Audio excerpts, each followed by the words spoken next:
తనకు తప్పు అనిపిస్తే తప్పు అని చెప్తారు, నిజమైతే కూడా అంతే కుండబద్దలు కొట్టినట్టుగా చెప్తారు. ఎస్, ప్రస్తుతం మనతో పాటుగా ఉన్నారు senior producer and south India film chamber of commerce మాజీ ప్రెసిడెంట్ కాటగడ్డ ప్రసాద్ గారు.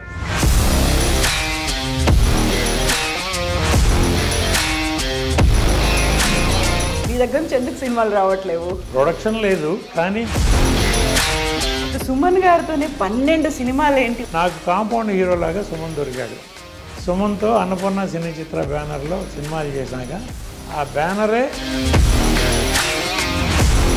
24 క్రాఫ్ట్స్ అనేది చూసుకోవడానికి, లేకుంటే అది వాటి మీద పట్టు అనేది, ఎక్కడ ఎవరెవరు సూట్ అవుతారు, దేనికి ఏది బాగా పండాలి, ఇవన్నీ చూసుకునేది ఒక కెప్టెన్ లాంటి డైరెక్టర్ కదా. శంకర్ ఆల్ ఇండియా #1 డైరెక్టర్ కదా. ఎంతమంది ప్రొడ్యూసర్లకు పనిచేశారు, వాళ్ళల్లో వాళ్ళే ఎవరు బాగున్నారు, ఎవరు బతికి బట్టగట్టారు. ఆ శంకర్తో కొన్ని బ్యానర్లే ఎగిరిపోయినాయి అమ్మ. అట్లా who ever touches Shankar latest. Reason ఏమై ఉంటుంది అనుకుంటున్నారు మీరు? ఒక హిట్ రాగానే 10 మంది ప్రొడ్యూసర్లు వెళ్తారు. ఒక హీరోకి ఒక హిట్ రాగానే 10 మంది బాబు. ఈ మధ్య కాలంలో వస్తున్నటువంటి భారీ బడ్జెట్ చిత్రాలతో పాటుగా మల్టీ స్టారర్ చిత్రాలు, పాన్ ఇండియా చిత్రాలు, పాన్ వరల్డ్ చిత్రాలు అనేవి వస్తున్నాయి. ఒక్కొక్కటి 600 కోట్లు, 700 కోట్లు, 1000 కోట్లతో నిర్మిస్తున్నటువంటి చిత్రాలు, ఆ తర్వాత వస్తున్నటువంటి కలెక్షన్లు, ఇవి ఇంతకాలం భారీగా సాగడంతో దీని మీద డిపెండ్ అయి ఉన్నటువంటి ఫ్యామిలీలు కూడా ఎక్కువ కాలం బతుకుతున్నాయి కదా ఏ సినిమా ఆధారంగా. అలా నుంచోవాలి. హీరో వస్తుంటే ప్రొడ్యూసర్ నిలబడాలి. పెద్ద హీరోలు, పెద్ద టెక్నీషియన్స్, పెద్ద ఆర్టిస్టులు, వాళ్ళకి ఒక టైమింగ్ లేదు, ఒక పాడు లేదు, ఒక ఇది లేదు, ఏమి లేదు. వస్తారు, క్యారవాన్లో కూర్చుంటారు. వాళ్ళ ఆ రోజు సీన్ ఏంటో తెలియదు, ఆ డైలాగ్ ఏంటో తెలియదు. అది బలుపు. ఆ క్యారవాన్ నుంచి ఫ్లోర్లోకి రావడానికి హీరో చుట్టూ ఒక 10 మంది బౌన్సర్లు ఉండాలి. కిడ్నాప్ చేస్తారు ఆ స్టూడియోలో. అది బంధానా లేకపోతే ఎచ్చుల ఒక పేజీ డైలాగు గుర్తుపెట్టుకుని చెప్పగలిగే 2-3 హీరోలు ఉన్నారు. కాటగడ్డ ప్రసాద్ గారి దగ్గర నుంచి ఒక మూవీ ఏదైనా ఉండే ఛాన్స్ ఉందా? సార్ బాబు నాకు వద్దమ్మా, నేను డబ్బులు పెడతా, నేను సినిమా తీస్తా, నేను ఎందుకు అది అడుక్కోవాలి? అసలు ప్రొడ్యూసర్ లొకేషన్ వస్తే హీరోకి 3 రాదమ్మా, డైరెక్టర్కి 3 రాదు, సినిమా షార్ట్ తీయలేడు. కాంపౌండ్లో హీరోలు ఉన్న ప్రొడ్యూసర్లే సినిమాలు తీయలేదు. నేను వెళ్ళి బాబు అన్నా అవసరం? టాలీవుడే కాదు, మొత్తం అన్ని ఇండస్ట్రీలు ఇలాగే తయారయ్యా. All India industry under the control of some heroes and some directors.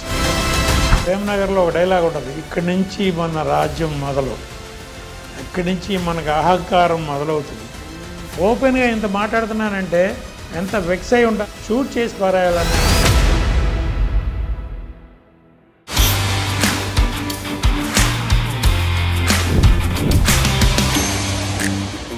కుండ బద్దలు కొట్టినట్టుగా ఏ విషయం గురించి అయినా మాట్లాడేవాళ్ళు చాలా అరుదుగా కనిపిస్తుంటారు.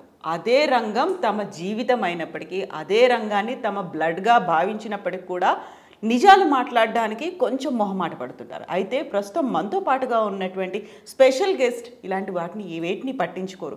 తనకు తప్పు అనిపిస్తే తప్పు అని చెప్తారు, నిజమైతే కూడా అంతే కుండబద్దలు కొట్టినట్టుగా చెప్తారు. ఎస్, ప్రస్తుతం మనతో పాటుగా ఉన్నారు senior producer and south India film chamber of commerce మాజీ ప్రెసిడెంట్ కాటగడ్డ ప్రసాద్ గారు. సార్ నమస్కారం. నమస్తే అమ్మా. ఎలా ఉన్నారు మీరు? బాగున్నా అమ్మా. చాలా రోజులైంది మీరు ఏబిఎన్ తర్వాత 2-3 ఛానల్స్లో వర్క్ చేస్తున్నప్పటి నుంచి మీ వర్క్ గమనిస్తున్నాను. All the best. బ్రహ్మాండంగా చేస్తున్నారు. Thank you sir. మీ సీనియారిటీ కనపడతా ఉంది. Thank you sir. సార్, నా సీనియారిటీ కంటే కూడా మీ సీనియారిటీ 52 ఏళ్ళు సార్. ఈ ఫిల్మ్ ఇండస్ట్రీలో 52 ఏళ్ల నుంచి దాన్ని ఒక బ్రేక్ తీసుకున్నారా, ఒక ఫుల్ స్టాప్ కాకుండా కామా పెట్టారా, పాజా, రిటైర్మెంట్ అంటారా, ఎలా చూడాలి? మీ దగ్గర నుంచి ఎందుకు సినిమాలు రావట్లేవు? బ్రేక్ లేదు, పాజ్ లేదు, ప్రొడక్షన్ లేదు. కానీ 1971 జూన్ 16 లక్ష్మీ ఫిలిమ్స్లో ఆ రోజుల్లో 150 రూపాయలు క్యాషియర్గా జీతం మొదలయ్యి నాకు నా సినిమా కెరీర్ స్టార్ట్ అయింది. 1971 జూన్ 16. అప్పుడు నేను అప్పుడు సంపూర్ణ రామాయణం నేనే డిస్ట్రిబ్యూట్ చేశాను, కరుణామయుడు నేనే డిస్ట్రిబ్యూట్ చేశాను. అవన్నీ 100 days ఫంక్షన్లు చేశాం. ఆ రోజుల్లో. అట్లాగే అడవి రాముడు, ఎన్టీ రామారావు గారి సినిమాలు, చాలా సినిమాలు మేము డిస్ట్రిబ్యూట్ చేసాం. అలా లక్ష్మీ ఫిలిమ్స్, తర్వాత లక్ష్మీ చిత్ర, లక్ష్మీ చిత్ర తర్వాత వసుధా చిత్ర, నా ఓన్ కన్సర్న్ లాగా అలా అంచెలంచెలుగా డిస్ట్రిబ్యూటర్గా ఎదుగుతూ వచ్చాను. వచ్చిన తర్వాత డిస్ట్రిబ్యూటర్గా చేస్తూ ఉన్నప్పుడు పెద్ద పెద్ద బ్యానర్లు తీసే పెద్ద పెద్ద సినిమాలు కొన్నానమ్మా. ఆ బ్యానర్లు ఎవరు ఏమిటి ఇప్పుడు మనకు అనవసరం. పెద్ద బ్యానర్లు, ఆ రోజుల్లో ఉన్న పెద్ద బ్యానర్లు అంటే టోటల్ ఆంధ్ర వ్యాపారం పోయి జిల్లాల వారీ వ్యాపారం వచ్చింది. ఆంధ్ర ఇప్పుడు 6 ముక్కలు అయ్యి ఒక్కొక్క జిల్లాకి ఒక్కొక్క డిస్ట్రిబ్యూటర్. నేను అలా కృష్ణా జిల్లాకి రిస్ట్రిక్ట్ అయ్యి విజయవాడ ఉండి కృష్ణా జిల్లా కొంటా ఉండేవాడిని. కొంటమే, అప్పుడు ఇక డిస్ట్రిబ్యూషన్ అనేది లేదు. కొని లాభం నష్టం కొనుక్కున్నాడు వాళ్ళ కర్మ. అలా పెద్ద పెద్ద బ్యానర్లు తీసిన సినిమాలు నేను డిస్ట్రిబ్యూట్ చేసి పెద్ద నష్టమే పోయాను. అప్పుడు నా బాల్యమిత్రుడు బలరాం అని, చిన్నప్పటి నుంచి మా ఊరే ఒల్లూరుపాలెం, కృష్ణా జిల్లా, విజయవాడ పక్కనే మా ఊరు. ఆ బలరాం అన్నాడు, ఎవరో తీసిన సినిమాలు మనం కొనుక్కోవటం ఎందుకురా, మనమే సినిమాలు తీద్దాం పదా అన్నాడు. మనకి రంగంతో పరిచయం కూడా ఉంది కదా, ఇన్నాళ్ళు నీకు సర్వీస్ ఉంది కదా, నీకు అందరూ తెలుసు కదా, హీరోలు అందరితోనూ నువ్వు ట్రావెల్ అయ్యావు కదా. అప్పట్లో చిరంజీవి గారితో వీళ్ళందరితో ట్రావెల్ అయ్యాను. సుమన్ గారు అప్పుడు టి కృష్ణ గారి సినిమాలు, లక్ష్మీ చిత్రాలు ఉండగా నేటి భారతం, దేశంలో దొంగలు పడ్డారు, పోకుడు బాబురావు గారి సినిమాలు, అవన్నీ మేము డిస్ట్రిబ్యూట్ చేసాం. అప్పటి నుంచి అందరూ పరిచయం ఉంది కదా, రాజేంద్ర ప్రసాద్ గారు వీళ్ళందరూ. రాజేంద్ర ప్రసాద్ గారు అయితే ఇప్పుడు కూడా నాకు బావ అంటే బాగుంటారు. గద్దే రాజేంద్ర ప్రసాద్ హీరో, విజయవాడ ఎమ్మెల్యే గద్దే రామ్మోహన్ గారు మాకు వియ్యకుడు, ఇప్పుడు తెలుగుదేశం పార్టీలో ఎమ్మెల్యే. అట్లా ఆయనతో రిలేషన్షిప్ కంటే ఎక్కువ ఫ్రెండ్షిప్ రాజేంద్ర ప్రసాద్ గారితో. అట్లా పరిచయాలు ఉన్నాయి కదా, మనమే సొంత సినిమా చేద్దామంటే సరే. అహనా పెళ్ళంట రిలీజ్ అప్పుడు రామానాయుడు గారి టీం విజయవాడకు వచ్చారు సక్సెస్ మీట్ పెట్టడానికి. జనరల్గా రామానాయుడు గారికి అప్పట్లో అలవాటు విజయవాడ వచ్చి ఆ సినిమా ఫస్ట్ రీల్ తీసుకెళ్ళి కనకదుర్గమ్మ వారి పాదాల దగ్గర పెట్టి సినిమా రిలీజ్ చేసేవారు. ఫస్ట్ తిరుపతి తీసుకెళ్ళేవారు, తర్వాత కనకదుర్గమ్మ వారి పాదాల దగ్గర పెట్టి సినిమా రిలీజ్ చేసేవారు. అట్లా ఆయన విజయవాడ వచ్చారు, సినిమా మంచి సక్సెస్ మీట్. ఆంధ్రజ్యోతిలో అప్పుడు ఓంకార్ అని ఉండేవాడమ్మా, ఆయన రిపోర్టరు కమ్ యాంకర్గా చేస్తూ ఉండేవాడు. అప్పట్లో విజయవాడలో ఏ ప్రెస్ మీట్లు జరిగినా మంచి ప్రాస పలుకుతూ కొంచెం చెమ్మక్కులు కొడతా, తెలుగు భాష మంచి పట్టుండి మంచి వొకాబులరీ. ఆయనతో నాకు జర్నలిస్ట్గా పరిచయం, నాతో బాగా క్లోజ్గా ఉండేవాడు. సరే, ఎప్పుడైతే బలరాం ఇట్లా అన్నాడో, జంజాల్ గారు, రాజేంద్ర ప్రసాద్ గారు విజయవాడ వచ్చినప్పుడు నేను వాళ్ళిద్దరిని కలిసి, నేను ప్రొడక్షన్కి వద్దాం అనుకుంటున్నాను, మీరు కనుక సినిమా చేస్తామంటే నేను రెడీ అని చెప్తే ఓకే దాని ఉంది చేద్దామన్నారు. వాళ్ళిద్దరికి అడ్వాన్స్లు ఇవ్వడం, రాజేంద్ర ప్రసాద్ గారు, జంజాల్ గారు ఇద్దరు నెక్స్ట్ మీరే చేద్దామని అన్నారు. అంతా అయిపోయింది. సినిమా పెద్ద హిట్ అయ్యేటప్పటికి వాళ్ళకి ఎవరో ఫ్రెండ్స్ సలహా చెప్తారు కదా, పెట్టుబడి మేము పెడతాం, మీరే సొంత సినిమా తీయండి, తీస్తే బెనిఫిట్ ఏదో మీకే ఉంటుంది కదా అంటే వాళ్ళిద్దరు కలిసి సొంత సినిమా తీశారు. సరే, నాకు నెక్స్ట్ మళ్ళీ చేస్తామన్నారు. మనమేమో మెడ్రాస్ వచ్చేసాం, అప్పుడు విజయవాడ వదిలేసి మెడ్రాస్ వచ్చి కూర్చున్నాం. ఇప్పుడు వాళ్ళిద్దరు కాదంటే ఇప్పుడు ఏం చేయాలి మెడ్రాస్లో? హీరోలు అందరూ చూస్తే బాలకృష్ణ గారు, చిరంజీవి గారు, వీళ్ళు ఎవ్వరు చూసినా ఒక 2-3 ఏళ్ళు నో డేట్స్. అప్పుడు డేట్ కమిట్మెంట్ అంటే కమిట్మెంట్. ఇప్పుడులాగా ఒక డైరెక్టర్ ఏదో కాదు చెప్తే హీరో డేట్లు ఇవ్వడం కాదు, ప్రొడ్యూసర్కి డేట్లు రాసి ఇచ్చేసేవాళ్ళు. అట్లా కమిట్మెంట్ అయిపోయి ఉన్నారు. సరే, ఇప్పుడు మనకి ఎవరు అవైలబుల్ అంటే ఓన్లీ సుమన్ అవైలబుల్. సుమన్ కూడా కొంచెం రిస్ట్రిక్షన్స్, కేసు క్లియర్ అయిపోయింది. ఆయన కేసు చిన్న డిస్టర్బెన్స్ వచ్చింది కదమ్మా అప్పుడు ఆయనకి. ఆ డిస్టర్బెన్స్ క్లియర్ అయిన తర్వాత బెయిల్ మీద ఉండి డైలీ పోలీస్ స్టేషన్లో సంతకం పెట్టి షూటింగ్లకి వెళ్ళొచ్చు కొన్ని కండిషన్స్తో, కండిషనల్ బెయిల్. షూటింగ్లు కూడా ఏవిఎం వాళ్ళు అప్పట్లో మేనేజ్ చేశారు. మా స్టూడియోలోనే షూటింగ్లు చేసేటట్టుగా కోర్టు ఆర్డర్ ఇవ్వండి అని. చెంగల్పట్టు డిస్ట్రిక్ట్లో వస్తుందమ్మా అది. చెంగల్పట్టు డిస్ట్రిక్ట్లో 6-7 స్టూడియోలు ఉన్నాయి. ఎక్కడ కాదు, అక్కడే చేయాలి. సరే, అదే కండిషన్లో ఆయన ఒప్పుకోవటం, రావటం. చెంగల్పట్టులో ఉండేవారు అయినప్పట్లో. అక్కడి నుంచి రోజు ఏవిఎం స్టూడియోకి రావటం, షూటింగ్ చేయటం, వెళ్ళటం. సరే సుమన్ గారికి ఒక కథ ఓంకారం తీసుకెళ్ళి వినిపించాం, నచ్చింది, చేసాం. బందిపోటు నా మొదటి సినిమా 1/1/1988. చిరంజీవి గారి క్లాపు, దేవివారి ప్రసాద్ గారికి స్విచ్ ఆను. సినిమా రెడీ చేసాం. ఆగస్టు 4 రిలీజ్ చేద్దామని అనుకున్నాం. ఆగస్టు 5 అనుకుని ప్లాన్ చేసి అంతా అయ్యి డేట్ అనౌన్స్ చేసిన తర్వాత సినిమా చిరంజీవి గారి సినిమా ఒకటి రిలీజ్ ఆగస్టు 5. కెఎస్ రామారావు గారి మరణ మృదంగం.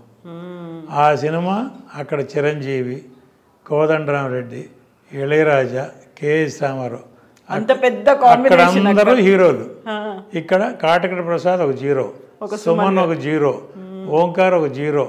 అలా ఉన్న పరిస్థితిలో నా దగ్గర సినిమా బాగుందని కొన్న డిస్ట్రిబ్యూటర్లు కూడా డైరెక్ట్ అపోజ్ ఎందుకు, మనం కొంచెం ఆగి రిలీజ్ చేద్దాం, 1 వారం 2 వారాలు, చిరంజీవి సినిమా మీద క్లాష్ ఎందుకు అని అంటాం. అది నేను 5వ తారీఖు డేట్ ఆల్రెడీ అనౌన్స్ చేశా. తర్వాత వాళ్ళు 4వ తారీఖు అనౌన్స్ చేశారు ఆగస్టు నెలలో, 1988 ఆగస్టు. సరే ఏం చేద్దాం అని మంచి డైలమాలో ఉన్నప్పుడు ఆ సినిమా రిలీజ్ అవ్వటం, యావరేజ్ స్టాక్ రావటం. డిస్ట్రిబ్యూటర్లే మళ్ళీ ఫోన్ చేసి సినిమా యావరేజ్ స్టాక్ వచ్చింది, మన సినిమా బాగుంది కదా, ధైర్యంగా వెళ్దాం, చేసేయండి అన్నారు. ప్రింట్లు కూడా తీసి రెడీగా ఉన్నప్పుడు అన్ని ప్రింట్లు లారీల్లో బస్సుల్లో వేసి పంపడమే, ట్రైన్లలో రెడీగా ఉన్నాయి. సరే 5 రిలీజ్ చేసాం. మంచి సక్సెస్, బాగుంది, శుభారంభం. అప్పుడు శుభారంభం, ఫస్ట్ సినిమా బాగుంది అనుకున్నాం.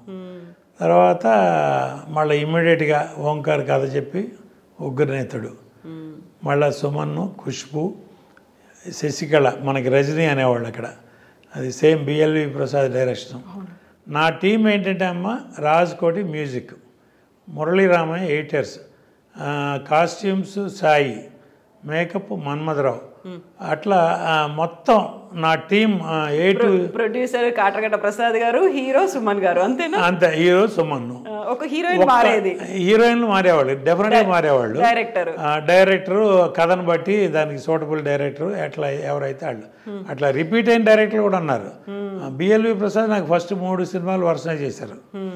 అట్లాగే శరత్ 3 సినిమాలు చేశాడు, సాగర్ 2 సినిమాలు చేశాడు, అట్లా ఉన్నాయి. సరే మళ్ళా కథ చెప్పడం, ఖుష్బు, శశికళ, రజనీ హీరోయిన్, ఉగ్రనేతుడు అని చెప్పాం.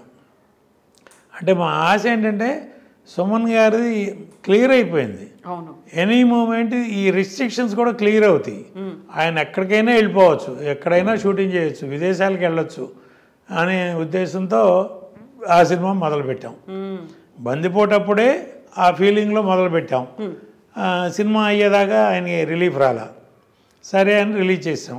అప్పుడు కూడా సేమ్ ఒకే స్టూడియోలో చేసుకున్నారు. ఒకే స్టూడియోలో. అది కూడా అన్నమ్మా ఎట్లా చేసాం, సుమన్తో వర్క్ అంతా ఏవిఎంలో, సుమన్ లేని వర్క్ అంతా బయట. ఒక చేజ్ తీసేవాళ్ళమ్మా, ఏవిఎంలో రోడ్ల మీద క్లోజప్లు సుమన్ గారితో తీసేవాళ్ళం, బీచ్ రోడ్లోనూ అక్కడ లాంగ్ షాట్లు చేసి అట్లా మ్యాచ్ చేసేవాళ్ళం. మా కెమెరామెన్ ఫిల్టర్స్ వాడి ఎక్కడో వీజీపీలోనూ, హైదరాబాద్ చార్మినార్లోనూ అక్కడ షూటింగ్లు చేసినట్టుగా తీసేవాళ్ళు. కబీర్ లాల్ మా ఇద్దరు నాకు కెమెరామెన్. ఈ విషయం అప్పుడు బయట ప్రపంచానికి తెలుసా? ఇలా మ్యాజిక్లు చేసేవాళ్ళు? చెప్పలే అసలు ఎప్పుడు చెప్పలేదు. అసలు సుమన్ గారితో సినిమా తీస్తున్నాం అంతే. ఏవిఎం డిస్ట్రిక్షన్ ఇట్లా ఏవిఎం కాంపౌండ్లోనే సినిమా చేసాం అన్నట్టు ఉండదు. ఇప్పుడుకైనా మీరు చూడండి యూట్యూబ్లో ఉగ్రనేతుడు, పల్నాటి రుద్రయ్య, బందిపోటు, ఆ 3 సినిమాలు దాదాపు ఏవిఎంలోనే చేసాం. అసలు మీకు అట్లా తీసినట్టు అంటే పెద్ద పెద్ద సెట్లు వేసామండి అమ్మ, ఫుల్ ఫ్లోర్ సెట్, రిచ్ సబ్జెక్టులు తీసుకున్నామండి. సో ఇక కొట్టుకుపోయేది. సాంగులకేనో ఫిల్టర్లతో మేనేజ్ చేసేవాడు మా కబీర్ లాల్. అట్లా మేనేజ్ చేసాం. ఫైట్లు ఇట్లా చేసేవాళ్ళం. మొత్తం మీద పల్నాటి రుద్రయ్య హాఫ్ వేలో సుమన్ గారికి రిలీఫ్ వచ్చింది. సగం సినిమా అయిపోయింది. ఎనీ మూమెంట్ రిలీఫ్ వస్తుందంటే 2 సినిమాలు చేసాం, రిలీజ్ చేసాం, 2 హిట్లు. పల్నాటి రుద్రయ్య మనం ఖాళీగా ఉంటాం ఎందుకు, సినిమా సుమన్ గారితో వేరే ఎవరో ధైర్యం చేసి ముందుకు రావట్లా, మనమే చేద్దాం. మనమే. అప్పుడు వరుసగా 3వ సినిమా కూడా మీరే చేశారు? నేనే చేసా, ఎవరు రాలా. ఆ పల్నాటి రుద్రయ్య సగంలో ఉండగా ఆయనకి రిలీఫ్ వచ్చింది. రిలీఫ్ రావటం నాకే ఏదో రిలీఫ్ వచ్చినట్టు, నేనే ఏదో ఈ రిస్ట్రిక్షన్స్ అన్నీ తెగదెంపులు చేసుకుని అప్పుడు సాంగ్స్ హైదరాబాదు, గండిపేట, గోల్కొండ, అదేదో పెద్ద సింగపూర్ మలేషియా లాగా, ఫైట్ పాండిచేరి ఎర్రకొండల్లో వెళ్ళి గుర్రాలు తీసుకెళ్ళి ఒక 50 గుర్రాలు హడావిడి క్లైమాక్స్ అక్కడ. నెల్లూరు నడి రోడ్డు మీదమ్మ గాంధీ విగ్రహం దగ్గర స్ట్రీట్ ఫైటు, ప్రబల్తో 2 గ్రూపులు వచ్చి క్లాష్, ఒక చోట జాయిన్ అయ్యి క్లాష్ ఫైటు. సుమన్, కన్నడ ప్రభాకర్, విజయశాంతి ఇంతమంది ఆర్టిస్టులను పెట్టుకుని నెల్లూరు హైవే మీద పెడితే నాకు అప్పుడు ఆనం రామనారాయణ గారు, ఇప్పుడు మంత్రి గారు, ఆయన నాకు దగ్గరుండి ట్రాఫిక్ డైవర్ట్ చేసి బైపాస్ మీద నాకు ఆ రోడ్డు వదిలేసి 3 రోజులు కంటిన్యూస్ నాకు హైవే మీద షూటింగ్ ఇచ్చారు. చేసి అట్లా చేసాం. అట్లా ఒక ఫైట్కి ఒక చోట, ఒక ఫైట్కి ఒక చోట, సాంగ్స్కి హైదరాబాదు, 2 సినిమాలకు కానీ 3వసారి ముచ్చటగా అన్నీ చేసి బర్త్డే చేసాం. అది సక్సెస్. హ్యాట్రిక్ ఫంక్షన్ ఇక్కడే తాజ్లో 3 సినిమాలు కలిపి 100 days ఫంక్షన్ చేసాం. ఎంఎస్ రెడ్డి గారు, కృష్ణరాజు గారు వీళ్ళందరూ చీఫ్ గెస్ట్లుగా వచ్చి నాకు బాగా అట్లా. సుమన్ గారితోనే 12 సినిమాలు ఏంటి, ఒక్క హీరో 11 సినిమాలు. అంటే నాకు నేను బ్యాడ్ టైం డిస్ట్రిబ్యూటర్గా దెబ్బతిని ప్రొడక్షన్కి వచ్చా. కొంత రాజేంద్ర ప్రసాద్ గారు, జంజాల్ గారు నాకు చేయకపోవటానికి కూడా కారణం, ఎవరన్నా కాటక ప్రసాద్ దెబ్బతిని ఉన్నాడు, మీ సినిమా ఏమైనా మధ్యలో అయిపోతే ఏమైనా ఇబ్బంది వస్తుందని నా మీద నెగిటివ్గా కూడా ఎవరైనా చెప్పుండొచ్చు. అదే ఇప్పుడు ఎవరి జాగ్రత్త వాళ్ళు పట్టడంలో తప్పులేదు కదమ్మా. అని వాళ్ళు నాకు చేయనప్పుడు నాకు కూడా ఎవరున్నారంటే నాకు సుమన్నే దొరికాడు. నాకు కాంపౌండ్ హీరోలాగా సుమన్ దొరికాడు. సుమన్తో అన్నపూర్ణ సినీ చిత్ర బ్యానర్లో సినిమాలు చేశాక ఆ బ్యానరే ఆయనకి డెడికేట్ చేశారు. సుమన్ లేని సినిమాలన్నీ నాగేశ్వరతో తీసినాయి కానీ, నరేష్తో తీసినాయి కానీ, అవన్నీ అనుపమ ప్రొడక్షన్స్ అని, ప్రసాద్ ఆర్ట్ ప్రొడక్షన్స్ అని తీసేవాడిని. నేను సుమన్తో అన్ని సినిమాలు తీసిన తర్వాత కెఎస్ రామారావు గారు క్రియేటివ్ కమర్షియల్స్ చిరంజీవితోనే తీసేవారు. వేరే సినిమాలు తీస్తే ప్రమోద ఆర్ట్స్ అని తీసేవారు ఆయన. అట్లా నేను అన్నపూర్ణ సినీ చిత్ర బ్యానర్ సుమన్ డెడికేటెడ్. ఆ బ్యానర్లు సినిమా అంటూ తీస్తే సుమన్తో ఆ బ్యానరే ఇప్పటికైనా. సుమన్ గారు కూడా ఈ మధ్య లేటెస్ట్గా ఐ డ్రీమ్కి ఇచ్చినటువంటి ఇంటర్వ్యూలో మీ పేరే చాలా ప్రముఖంగా చెప్పారు. సెకండ్ ఇన్నింగ్స్ అనేది మీతోనే స్టార్ట్ అయింది, అన్ని సినిమాలు బ్యాక్ టు బ్యాక్ చేయడం అనేది. నిజంగా మీకు ఎంతో పేరు వచ్చిందో తనకు కూడా పేరు అదే వచ్చింది కదా. అవునమ్మా, వచ్చింది. ఇప్పుడు పల్నాటి రుద్రయ్య సక్సెస్ తర్వాత ఇక పడిపోయారు. మామూలుగా ఇండస్ట్రీలో హీరోలు కరువు ఉన్నారు. ఉన్న హీరోలు అందరికీ కమిట్ అయి ఉన్నారు. కొత్తగా వచ్చేవాళ్ళు నాబోటి వాళ్ళకి ఎవరికైనా డేట్లు కావాలి. సుమన్ హీరో ఎవరంటే సుమన్ కొంచెం ఫ్రీ అయిపోయాడు. ఒక డైరెక్టర్ని పట్టుకోవడం, ఆ డైరెక్టర్ దగ్గరికి దాసనారాయణ గారు, రవిరాజ పిన్సిటి గారు, ఇట్లా పెద్ద పెద్ద డైరెక్టర్లు అందరూ వచ్చి సుమన్ డేట్లు అడగటం. సుమన్ నన్ను అడిగేవాడు, నేను మీ బ్యానర్లో వరుసనే చేస్తాను, బ్యాక్ టు బ్యాక్ చేస్తున్నాను, ఏం చేద్దామంటే నా హీరో ఎంత పెరిగితే నేను అంత పెరిగినట్టు, నువ్వు చెయ్యి, వాళ్ళు ఎవరెవరు పెద్ద డైరెక్టర్లు నీకు ఆఫర్ ఇచ్చారో అవన్నీ చెయ్యి, నేను అంతకైతే వేరే ఇంకో హీరోని పెట్టి వేరే బ్యానర్ పెట్టి నేను చిన్న సినిమాలు తీసుకుంటా, నా కోసం నువ్వు నీ కెరీర్ డిస్టర్బ్ చేసుకోవు, నువ్వు ఎంత ఎదిగితే నాకు అంత మంచిది, నువ్వు చేస్తూ ఉండనేవాడిని. మధ్యలో నేను ఇక పోలీస్ భార్య, పందిరి మంచం, జగపతి బాబుని ఇంట్రడ్యూస్ చేశాను. వాళ్ళ నాన్నగారి తర్వాత రెండో సినిమా నాదే. అట్లా బుచ్చిగాడి బాబాయ్, నరేష్ హీరో, అట్లా వరుసనే చేసుకుంటూ వెళ్ళేవాడిని. ప్రాణదాత, కాలేజీ బుల్లుడు, నాగేశ్వరతో, అట్లా సినిమాలన్నీ చేసుకుంటా. మధ్య మధ్యలో సుమన్ మీకు ఏదైనా సబ్జెక్ట్ దొరికితే, మంచి సబ్జెక్ట్ సెట్ అయితే చెప్పండి, ఎవరున్నా సరే బ్రేక్ చేసి మీకు డేట్లు ఇస్తాననేవారు. సుమన్ బ్యానర్, తన హోమ్ బ్యానర్ ఇది. అట్లాంటప్పుడు నడిగన్ అని తమిళ సినిమా ఒకటి ఇక్కడ పెద్ద హిట్ సత్యరాజ్ గారు చేశారు. ఆ సినిమా రైట్స్ నేను కొనేశాను. కొన్న తర్వాత సుమన్ గారికి తీసుకెళ్ళి చూపించాను. మనం నెక్స్ట్ ఇమీడియట్గా అదే చేద్దామన్నారు. పెద్దింటల్లుడు అని పెట్టాను టైటిల్. దానిలో నగ్మాని ఇంట్రడ్యూస్ చేశాను. బాంబేలో ఒక సినిమా చేసింది అప్పటికే, సాజిద్ నాడేడు వాళ్ళని, వాళ్ళ హిందీలో పెద్ద ప్రొడ్యూసర్, ఆయన ఇంట్రడ్యూస్ చేశారు అక్కడ. నేను సౌత్లో ఇంట్రడ్యూస్ చేస్తానని సాజిద్తో మాట్లాడితే వెంటనే నాకు నగ్మాని పంపటం, ఇక్కడ అంటే అసలు నగ్మా కంటే ముందు నేను దివ్యభారతిని సైన్ చేశా. దివ్యభారతి మెడ్రాస్ ఎప్పుడు వచ్చినా మా ఇంటికే వచ్చేది. నా కారు తీసుకెళ్ళిపోయేది, మారుతి, అప్పుడు మారుతి 800 పాత మోడల్ కార్లు, తనే ఓన్ డ్రైవ్ చేసుకుని వెళ్ళిపోయేది.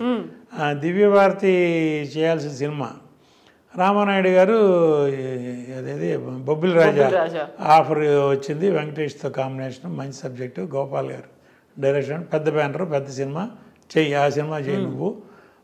మరి నా సంగతి ఏంటన్నా అంటే అంత బాయ్ సాబ్ అంటే నాతో అంత బాగుండేదమ్మా దివ్యభారతి.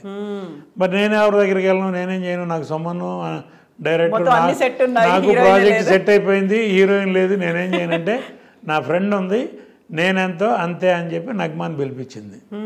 తనే పిలిపించింది, దివ్యభారతి ఇంట్రడ్యూస్ చేసి నాకు చెప్తే శరత్ నేను అందరం ఓకే అనుకుని ప్రొసీడ్ అయ్యాం. నగ్మాన్ ఇంట్రడ్యూస్ చేసినాక నగ్మా నాకే దొరకలే తర్వాత.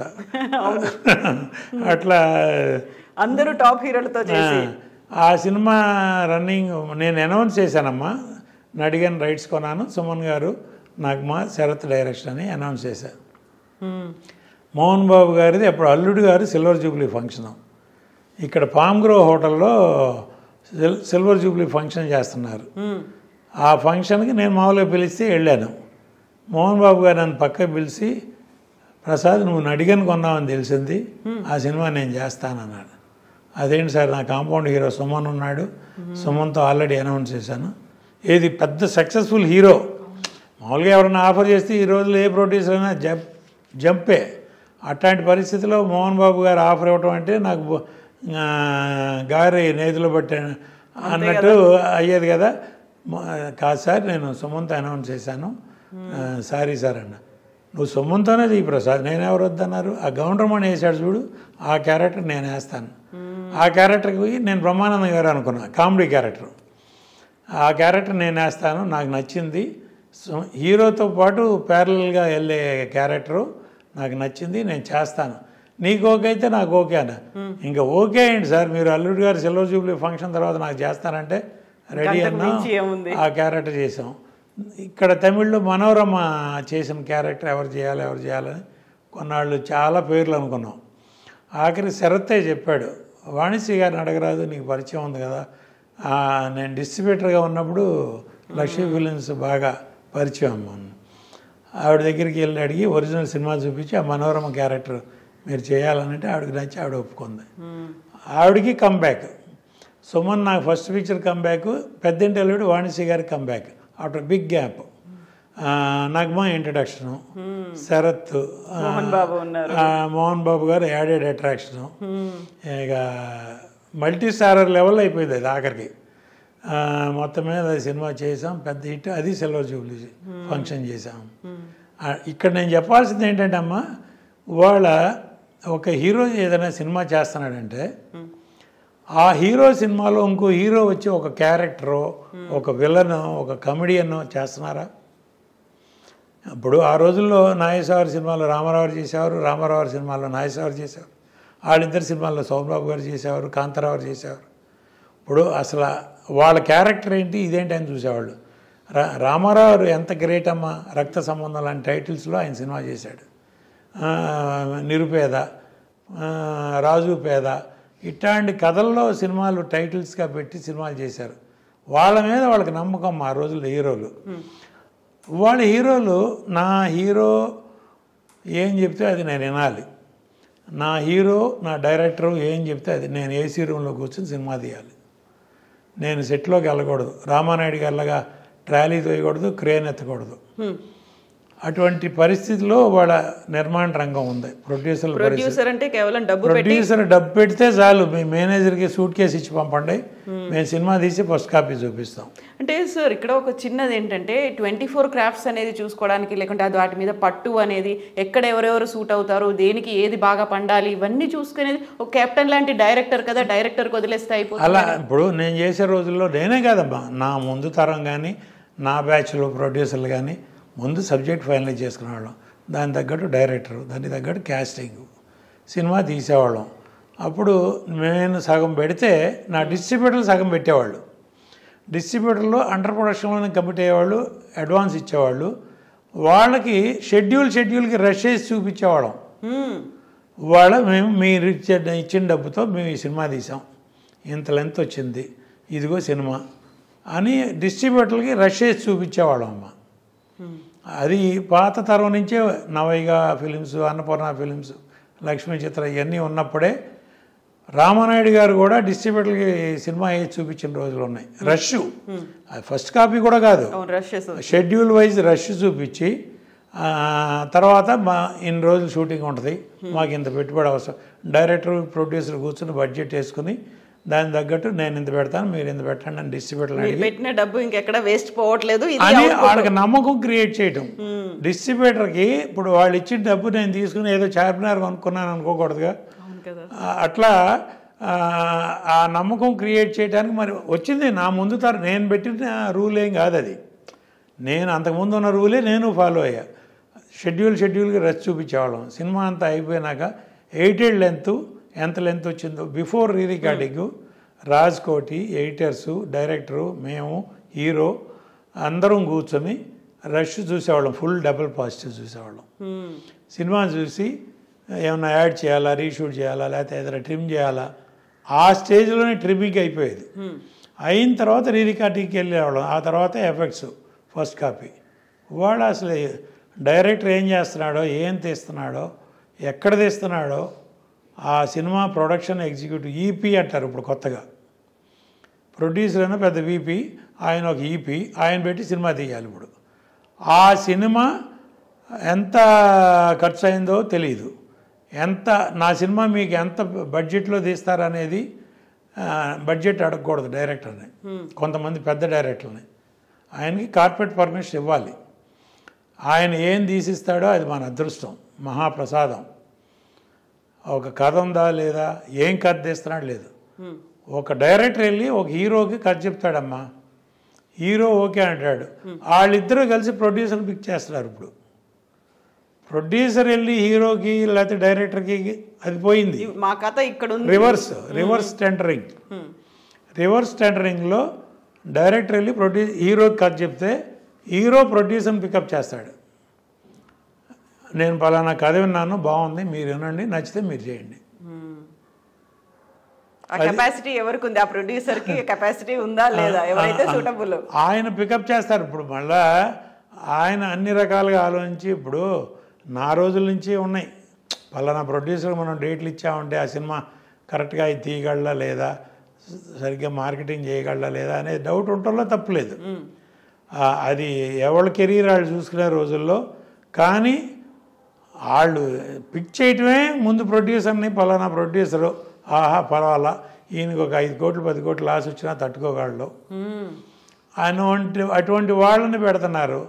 ఇప్పుడు సోకాళ్ళు ఇప్పుడు పలానా అని చెప్పకూడదమ్మా, వాళ్ళు డైరెక్టర్లు సినిమాలు తీస్తున్నారండి. ఇప్పుడు శంకర్ ఫర్ ఎగ్జాంపుల్ నేను చెప్తున్నా, నిన్న రిలీజ్ అయింది ఇండియన్, భారతీయుడు. ఆ రిపోర్ట్ ఏంటో నాకు తెలుసు. నేను సౌత్ ఇండియన్ ఫిలిం ఛాంబర్లో ప్రెసిడెంట్గా ఉన్నప్పుడు లైకా ప్రొడక్షన్స్ వాళ్ళు ఆ శంకర్ మీద కంప్లైంట్ పెట్టారు.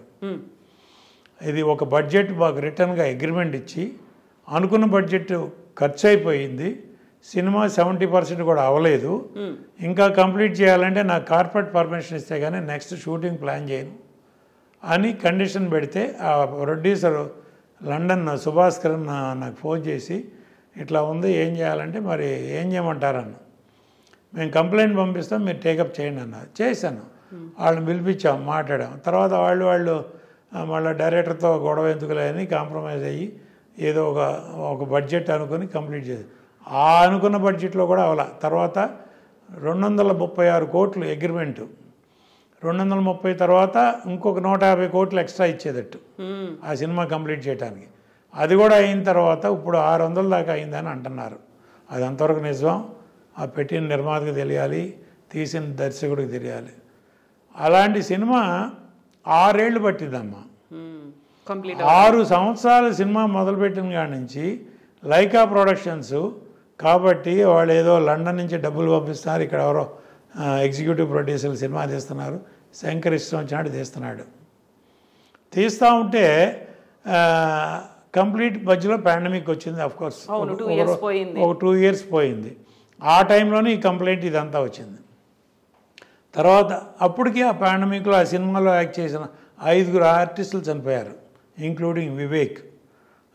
మెయిన్ క్యారెక్టర్ వేసే వివేక్తో సహా చనిపోయారు, 5 చనిపోయారు పాండమిక్లో. అది మార్చి ఇది మార్చి కథ మార్చి మళ్ళీ ఎట్టాగొట్టా కంప్లీట్ చేసి బయట. నేను ఆ రోజున వాళ్ళకి లైకా ప్రొడక్షన్స్కి ఒకే ఒక సలహా చెప్పా, ఇప్పుడు వరకు మీరు 236 కోట్లు పెట్టామన్నారు, ఇది పోయింది అనుకోండి, మీరు ఫర్దర్గా పెట్టే ప్రతి రూపాయి లాసే వస్తుంది, జాగ్రత్త అన్న. నేను అంత వారం చేశాను, వాళ్ళని కావాలంటే అడగండి. చేస్తే కాదు సార్ మాకు ప్రెస్టేజ్ ఆగిపోతే సినిమా బాగోదు, కమల్ హాసన్ గారి సినిమా ప్లస్ మా బ్యానర్కి ఇమేజ్ అది ఇదంటే సరే మీ ఇష్టం. కార్పొరేట్ పర్మిషన్ ఇచ్చారు, సినిమా తీశారు, ఇది పరిస్థితి. అది దానికి ఇంకా దానికి ఇండియన్ 3 ఒకటి వస్తుంది మళ్ళీ, మీరందరూ కాసుకోండి. రీజన్ ఏమై ఉంటుంది అనుకుంటున్నారు మీరు? కథా కాకరకాయ లేదమ్మా. ఇప్పుడు అమ్మ మనం ఒక కథ అనుకుంటాం, కథకు తగ్గట్టు డైరెక్టర్ అనుకుంటాం, దానికి తగ్గట్టు ఆర్టిస్టులు అనుకుంటాం, వాళ్ళు మన కంట్రోల్లో ఉంటారు. నేను సినిమా తీసే రోజుల్లో అమ్మ నా కథ మొత్తం డైలాగ్ వర్షన్తో సహా రెడీ అవ్వాలి. స్క్రిప్ట్ రీడింగ్ 2-3 సార్లు చేసేవాడిని. ఒక సినిమా చేస్తానే ఇంకో సినిమా పని చూసేవాడిని నేను. స్క్రిప్ట్ రీడింగ్ చూసుకుని లెంత్ చూసుకుని దీనికి కాస్ట్యూమ్స్, క్యారెక్టర్లు, ఆర్టిస్టులు ఎవరు, దానికి ఆర్టిస్టులకు కావాల్సిన కాస్ట్యూమ్స్ అసిస్టెంట్ డైరెక్టర్ని అడిగి ఎన్ని చేంజెస్ వస్తాయి, ఎంత కాస్ట్యూమ్స్ కావాలి, ఏం కావాలి, ఫుల్ పిక్చర్కి సరిపడే కాస్ట్యూమ్స్ రెడీగా ఉన్నాయి, ఫుల్ పిక్చర్కి సరిపడే ప్రాప్స్ రెడీగా ఉన్నాయి, అన్నీ రెడీ చేసి వాళ్ళ పొరపాటున ఒక ఆర్టిస్ట్ రాలేదు ఏదో హెల్త్ ఇష్యూలో, ఆల్టర్నేటివ్ నా షూటింగ్ ఆగేది కాదమ్మా. ఆల్టర్నేటివ్ ఏంటి, పలానా పని ఇదే ఆర్టిస్టులతో వేరే సీను, దానికి తగ్గట్టు కాస్ట్యూమ్ లేవు, ప్రాప్స్ లేవు అని అనకుండా మొత్తం రెడీగా పెట్టేవాడిని. అన్నీ ప్రీ ప్లాన్డ్గా పెడితే 32 నుంచి 35 రోజులమ్మా నేను పర్ సినిమా, అంతకంటే ఎక్కువ షూటింగ్లు చేయలే. దానవీర సూరకర్ణ ఎన్టీ రామారావు గారు 3 వేషాలు, ఒకే ఫ్రేమ్లో 3 రామారావు గారు కనబడతారు, 3 వేషాలు, ఆయన డైరెక్టరు, ఆయనే ప్రొడ్యూసరు, అన్ని బాధ్యతలతో 45 రోజుల్లో ఆ సినిమా కంప్లీట్ చేశారు. With so much in camera work, graphics లేవు ఆ రోజుల్లో. మిచెల్ కెమెరాలో 3 రామారావు గారు ఫ్రేమ్లో ఒకేసారి కనపడేవాళ్ళు. ఆ సినిమా 45 రోజుల్లో రామారావు గారు చేశారు. ఒక డెడికేషన్ అమ్మ. అదే ఇవాళ 6 సంవత్సరాలు కాదు 10 సంవత్సరాలు ఇవ్వండి ఎవరైనా తీయమని చూద్దాం, ఇంపాసిబుల్ అనమాట. వాళ్ళ అంటే ఒక రకంగా మాట్లాడితే టెక్నికల్గా పెరిగిపోయింది, ఇండస్ట్రీ పెరిగిపోయింది, టెక్నాలజీ పెరిగిపోయింది, మీ కథలు పెరగలేదు కదమ్మా. అమ్మే, నాన్నే కదా, మీకు అయ్యే కథలు కదా. ఎట్టా చెప్తారో ద వే ఆఫ్ టెల్లింగ్. మీరు 100 కోట్లు రిస్క్ చేసి ఆ 100 వస్తాయా రావా అని భయపడే బదులు 10 కోట్లు 10 సినిమాలు తీయండి, 10లో 5 సినిమాలు పోయినా 5 సినిమాలు మనం కాపాడతాయి. ఇట్లాంటి ఒక్క సినిమా పోతే మన గతేమాను. లైకా వాళ్ళు కాబట్టి తట్టుకున్నారమ్మా, అదే ఇంకొకటైతే. ఈ మధ్య కాలంలో హైదరాబాద్కి సంబంధించి చిన్న చిత్రాలు లేవు, సింగిల్ స్క్రీన్స్లో మేము ఏం ప్రదర్శించుకోవట్లో తెలియట్లేదు, అందుకని మేము కొన్ని రోజులు బంద్ ఇస్తున్నాము, సింగిల్ స్క్రీన్ థియేటర్లు కొన్ని రోజులు పనిచేయవు అన్నారు. ఇదే రీజన్ కదా? అదే చెప్తున్నానమ్మా. ఇప్పుడు పెద్ద పెద్ద సినిమాలు డిస్ట్రిబ్యూటర్లు కూడా కొంటలేదని చెప్పి అంటారు. చిన్న సినిమాలు ఇప్పుడు తమిళ్ మలయాళంలో చిన్న సినిమాలమ్మా 10 కోట్లలో తీసిన సినిమా 200 కోట్లు కలెక్ట్ చేస్తాను. ఆ మాత్రం తెలివితేటలు క్రియేటర్స్ మన దగ్గర లేరా? ఒకే డైరెక్టర్లో ఒక 10 మంది డైరెక్టర్ల మీదే పడాలా మనం? ఎవరికి ఒక హిట్ వస్తే ఆడ వెనకాల 10 మంది పడతారు. ఆడ అంతకుముందు ఒక ఫ్లాప్ తీసి ఉండొచ్చు, 2 ఫ్లాపులు తీసి ఉండొచ్చు. ఒక హిట్ రాగానే 10 మంది ప్రొడ్యూసర్లు వెళ్తారు. ఒక హీరోకి ఒక హిట్ రాగానే 10 మంది బాబు అందరూ బాబులే. ఇప్పుడు ఎక్కడి నుంచి ఎవరు డబ్బులు? ఎగ్జిబిటర్ థియేటర్ ఫీడింగ్ కోసం అడ్వాన్స్ ఇస్తాడమ్మా. వీళ్ళందరి దగ్గర అడ్వాన్స్లు తీసుకెళ్ళి డిస్ట్రిబ్యూటర్ ప్రొడ్యూసర్కి ఇస్తాడమ్మా. ప్రొడ్యూసర్ తీసుకెళ్ళి హీరోకి, ప్రొడ్యూసర్కి, ఆర్టిస్టులకి, టెక్నీషియన్స్కి ఇస్తాడు. అల్టిమేట్గా బెనిఫిట్ పొందేది వాళ్ళు, నష్టపోయేది వీళ్ళు, ప్రొడ్యూసర్, డిస్ట్రిబ్యూటర్, ఎగ్జిబిటర్. అట్లా ఎంతకాలం భరిస్తారు? వాళ్ళు సినిమా రిలీజ్ చేయాలంటే ఎగ్జిబిటర్లు అడ్వాన్స్ ఇచ్చే పొజిషన్లో లేరు. ఎంత అడ్వాన్స్ ఇవ్వాలంటే నాకు 500 కోట్లు అయింది కాస్టు, దాని మీద 600 కోట్లకి నేను అమ్ముతాను సినిమా, 600 కోట్లలో అడ్వాన్స్ కావాలి. ఆ కొనుక్కున్న వాళ్ళు ఏదో ఎక్స్ట్రా వేసుకుని వాళ్ళు అడుగుతారు. ఇస్తే బ్లాక్ అయిపోతుంది. ఆ ఎగ్జిబిటరు డిస్ట్రిబ్యూటరు మళ్ళీ ఇంకో సినిమాకి వెళ్ళే పరిస్థితి లేదు. ఆ ప్రొడ్యూసర్ దగ్గర డిస్ట్రిబ్యూటర్ దగ్గర రికవరీ లేదు. అందరూ లాస్ పోయారుగా. ఎక్కడికి వెళ్ళింది ఈ మూటలన్నీ అంటే ఒక చోటకి వెళ్ళినాయి, 2 చోట్లకి వెళ్ళినాయి. అట్లా సక్సెస్ రేట్ ఎంతమ్మా? Maximum 5 to 7%. సంవత్సరానికి 200 సినిమాలు వస్తే 14-15 సినిమాల కంటే హిట్లు చూపిండి. ఎవరిదన్నా కానీ, ఏ హీరోలు ఎవరిదన్నా కానీ 200 సినిమాలు వస్తాయి, చిన్న పెద్ద అన్నీ కలిపి. వాటిలో ఇండస్ట్రీని పోషించే చిన్న నిర్మాతలేగా. పెద్ద హీరోల సినిమాలు ఎన్ని వస్తాయి? ఒక హీరో సంవత్సరానికి ఒక సినిమా చేస్తాడు. 20 మంది హీరోలు ఉన్నారు, 20 సినిమాలు. మిగతా 180 సినిమాలు ఎవరు? చిన్న సినిమాలు, చిన్న నిర్మాతలేగా. వాళ్ళు ఏదో కథలు నమ్ముకునో, డైరెక్టర్ నమ్ముకునో, ఏదో సినిమా ప్యాషను వస్తారమ్మా. వాళ్ళని మనం ఎంకరేజ్ చేయాలా వద్దా? ఎంకరేజ్ చేయకుండా చిన్న సినిమాలకి థియేటర్లు ఇవ్వకుండా లీజు, ఇప్పుడు 1 లక్ష రూపాయలకి లీజు తీసుకుని 2 లక్షలకి ఛార్జ్ చేస్తారు డిస్ట్రిబ్యూటర్కి. ఎవరు ఏంటని కాదు, ఇండస్ట్రీ అదేమంటే థియేటర్ రన్నింగ్ లాస్ వస్తుంది. ఆ లాస్ కవర్ చేయాలంటే సినిమా ఉన్నప్పుడు ఎక్స్ట్రా వేసి కవర్ చేసుకోవాలి. వాళ్ళ ఆర్గ్యుమెంట్ వాళ్ళదే, వాళ్ళే తప్పట్టం. అసలు రెంటల్ సిస్టమ్ రావటమే దరిద్రం. ఈ రోజుకి మలయాళంలో పర్సంటేజ్ సిస్టమే, పీవీఆర్ మాల్స్ అన్నీ పర్సంటేజ్ సిస్టమే. ఆ సిస్టమ్ మిగతా థియేటర్లన్నీ ఎందుకు రావు? ఎంతన్నా రాని, సినిమా హిట్ అయితే ఒక రకం రెవెన్యూ వస్తుంది, ఫ్లాప్ అయితే ఒక రకం రెవెన్యూ. 100 రూపాయలు వస్తే 50 రూపాయలు తీసుకుందాం. ఆ 50 రూపాయలనే నేను బతికానో లేదో నా తిప్పలో, మీరు బతికారో లేదో మీ తిప్పలో.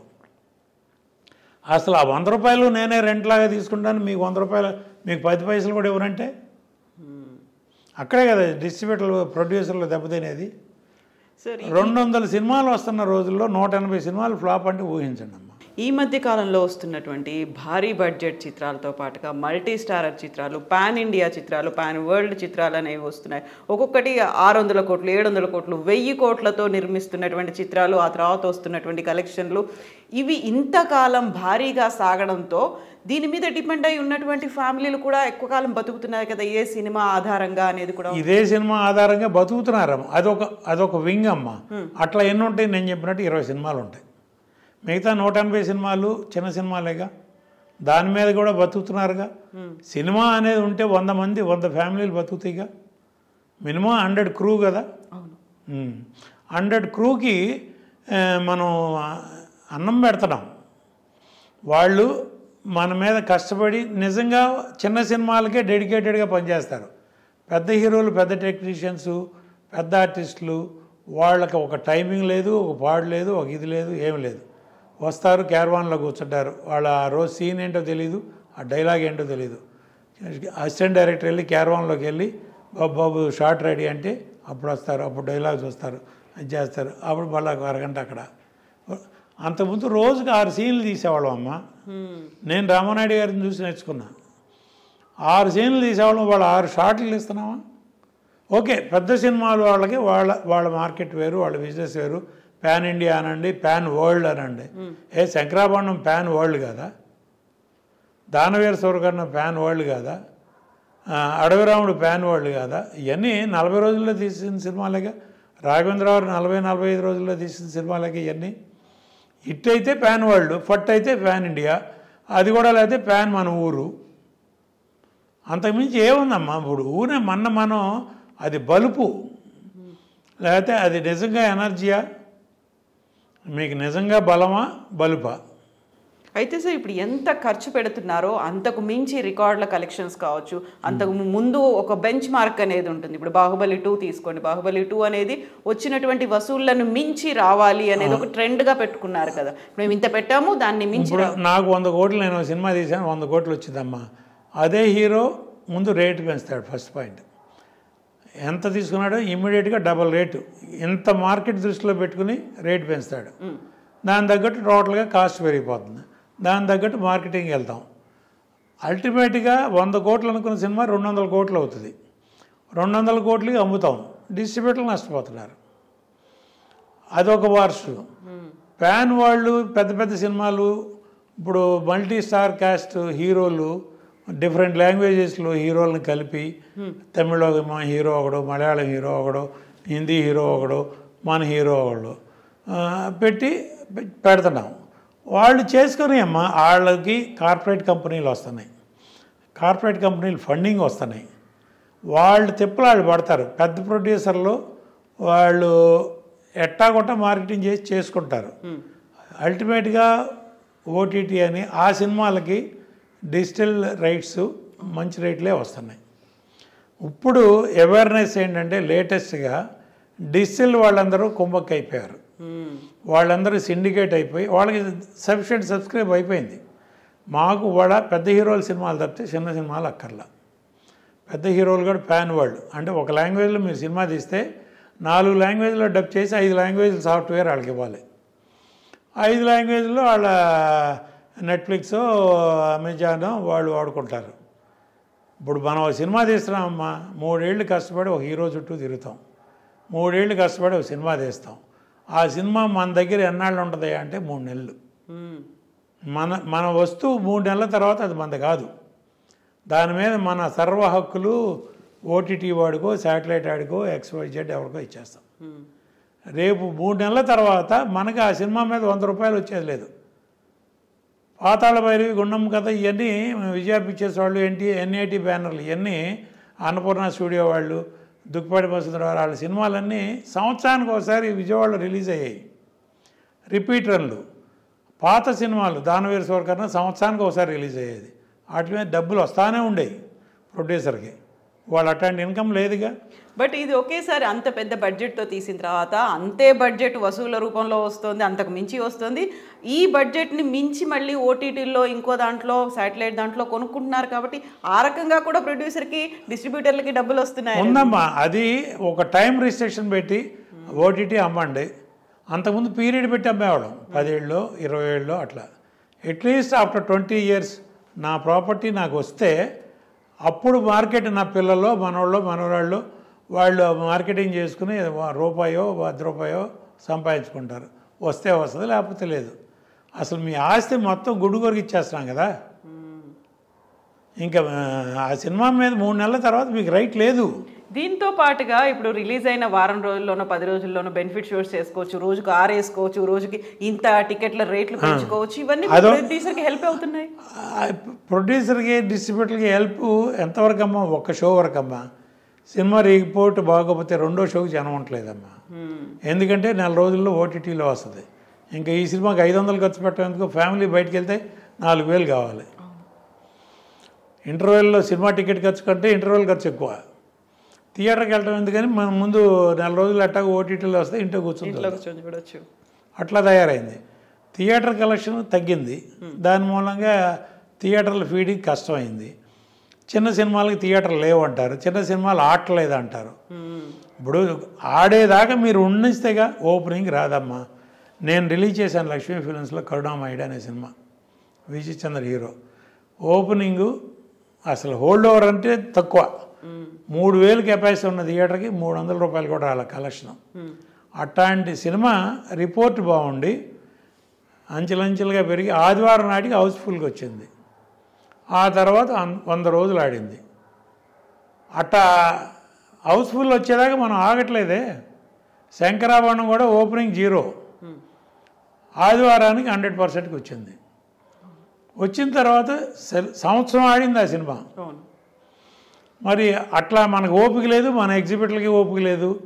ఎందుకంటే గవర్నమెంట్ ట్యాక్స్ కట్టాలి, థియేటర్ స్లాబ్ కట్టాలి, GST కట్టాలి, ఆ ట్యాక్స్ కట్టాలి, ఈ ట్యాక్స్. ఆడికే కలెక్షన్ రావట్లేదు. ఇంకా ఈ సినిమా ఆడితే మాకేం ఉపయోగం అని చెప్పి తీసి పారేస్తారు. కలెక్షన్ సినిమా బాగుందనే టాక్ వచ్చిన సినిమాలు బాగుందని థియేటర్ జనం వచ్చేటప్పటికి వెళ్ళిపోతుంది.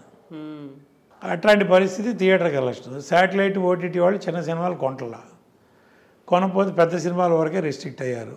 వాళ్ళ పరిస్థితి ఏంటంటే అయ్యే ఖర్చే. పెద్ద సినిమాకైనా చిన్న సినిమాకైనా మనకి బేటాలు కానీ ఖర్చులు కానీ ఒకటే. ప్రతాడు క్యారవాన్ అని పెట్టాడు. ఒక సినిమా షూటింగ్ ఫ్లోర్ బయట ఒక మినీ బస్ స్టాండ్ చూస్తున్నాం మనం. ఒక్కొక్క పెద్ద హీరోకి 2 క్యారవాన్లు కావాలి, మళ్ళీ ఒకటి కూడా కాదు. పెద్ద హీరోకి పెద్ద హీరోయిన్కి అనకూడదు ప్రొడ్యూసర్ ఖర్చు. ఒక bus stand, mini bus stand plus ఆ క్యారవాన్ నుంచి ఫ్లోర్లోకి రావడానికి హీరో చుట్టూ ఓ 10 మంది బౌన్సర్లు ఉండాలి. కిడ్నాప్ చేస్తారా స్టూడియోలో? అది బంధానా లేకపోతే ఎచ్చుల ఏమని చెప్పాలి? అది ఎవరి సొమ్ము? ఎగ్జిబిటర్ దగ్గర నుంచి, సైకిల్ స్టాండ్ దగ్గర నుంచి, క్యాంటీన్ దగ్గర నుంచి ఎగ్జిబిటర్ దగ్గర నుంచి డిస్ట్రిబ్యూటర్ దగ్గర నుంచి ప్రొడ్యూసరు. మనం ఇంత ఖర్చు పెడుతున్నామే.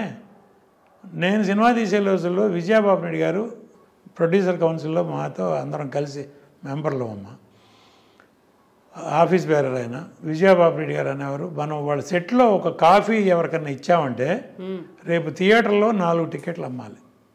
ఆ లెక్కలలో పెట్టుకునేవాళ్ళు. అన్నీ పోయి ఆఖరికి ప్రొడ్యూసర్కి ఆ కాఫీ డబ్బు రావడానికి థియేటర్లో 4 టికెట్లు అమ్మితే కానీ మనకి కాఫీ డబ్బు రికవర్ అవ్వదు అనేవాడు. అట్లా క్యాలిక్యులేషన్ ఎవరికైనా ఉందా? వాళ్ళ క్యాలిక్యులేషన్ కాదు. అట్లీస్ట్ మనం ఎంతలో సినిమా తీస్తున్నాం, ఎంతకు అమ్ముతున్నాం, అమ్మలేదు కొనేవాళ్ళు లేడు, మనం రిలీజ్ చేస్తే సేఫ్గా ఉంటామా?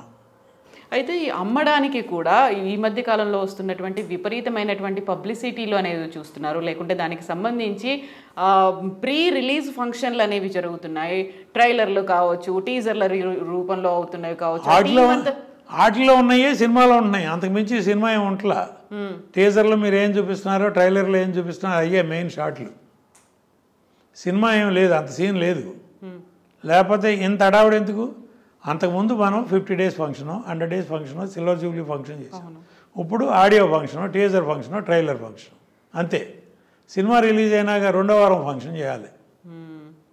లక్కీగా మన సినిమా 2వ వారం పోస్టర్ పెడితే 2వ వారం ఫంక్షన్ చేయాలి, 100 రోజుల ఫంక్షన్ కాదు.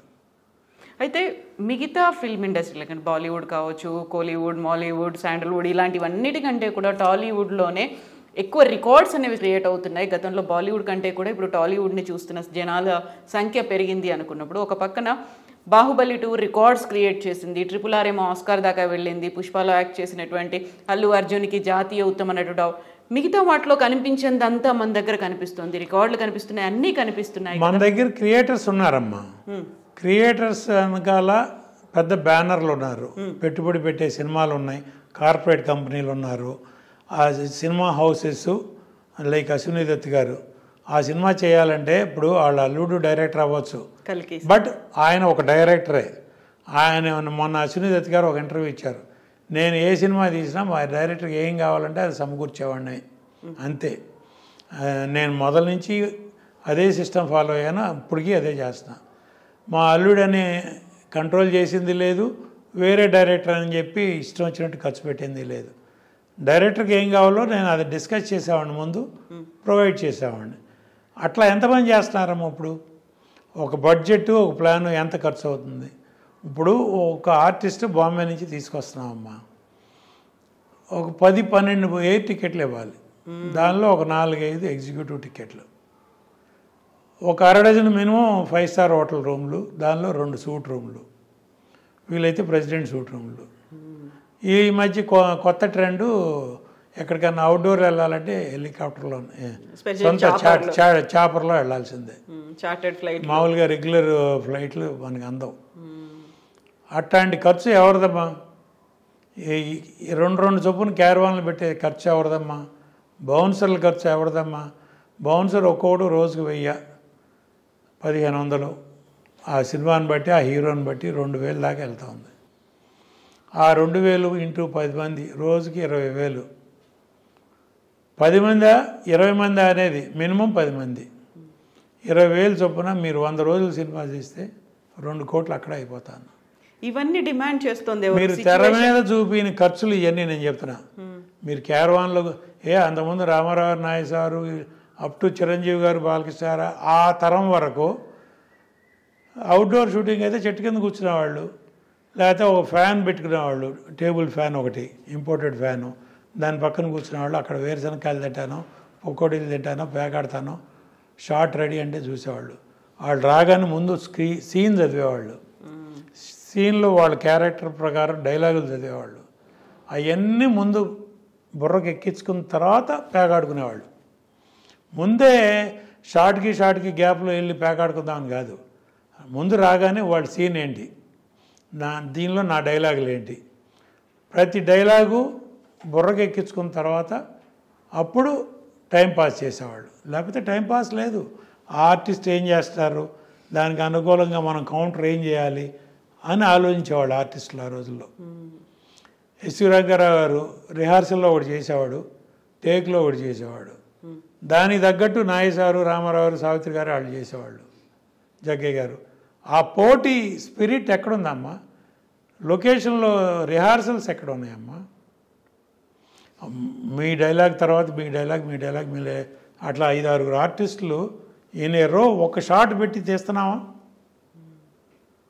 ఒక డైలాగ్ తర్వాత ఒక డైలాగ్ అని చెప్పి ఒక 4-5 ఆర్టిస్టులు చేస్తున్నావా? అన్నీ కట్ షాట్లేగా. ఒక పేజీ డైలాగు గుర్తుపెట్టుకుని చెప్పగలిగే 2-3 హీరోలు ఉన్నారమ్మా.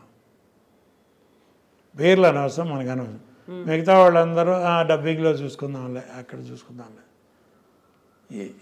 ఏంటి అయితే ఇప్పుడు క్యారవాన్లు కావచ్చు, లేకుంటే వాళ్ళకి ఇచ్చేటువంటి ఫెసిలిటీలు, బౌన్సర్లు, మిగతావన్నీ కూడా అక్కడ హీరో డిమాండ్ చేస్తున్నారా, సిచ్యువేషన్ డిమాండ్ చేస్తుందా, స్టోరీ డిమాండ్ చేస్తుందా, డైరెక్టరా, లేకపోతే మనకి ఇలాంటిదంతా హై సెటప్ ఉండాలి? ప్రొడక్షన్ ఎగ్జిక్యూటివ్ డిమాండ్ చేస్తున్నాడు.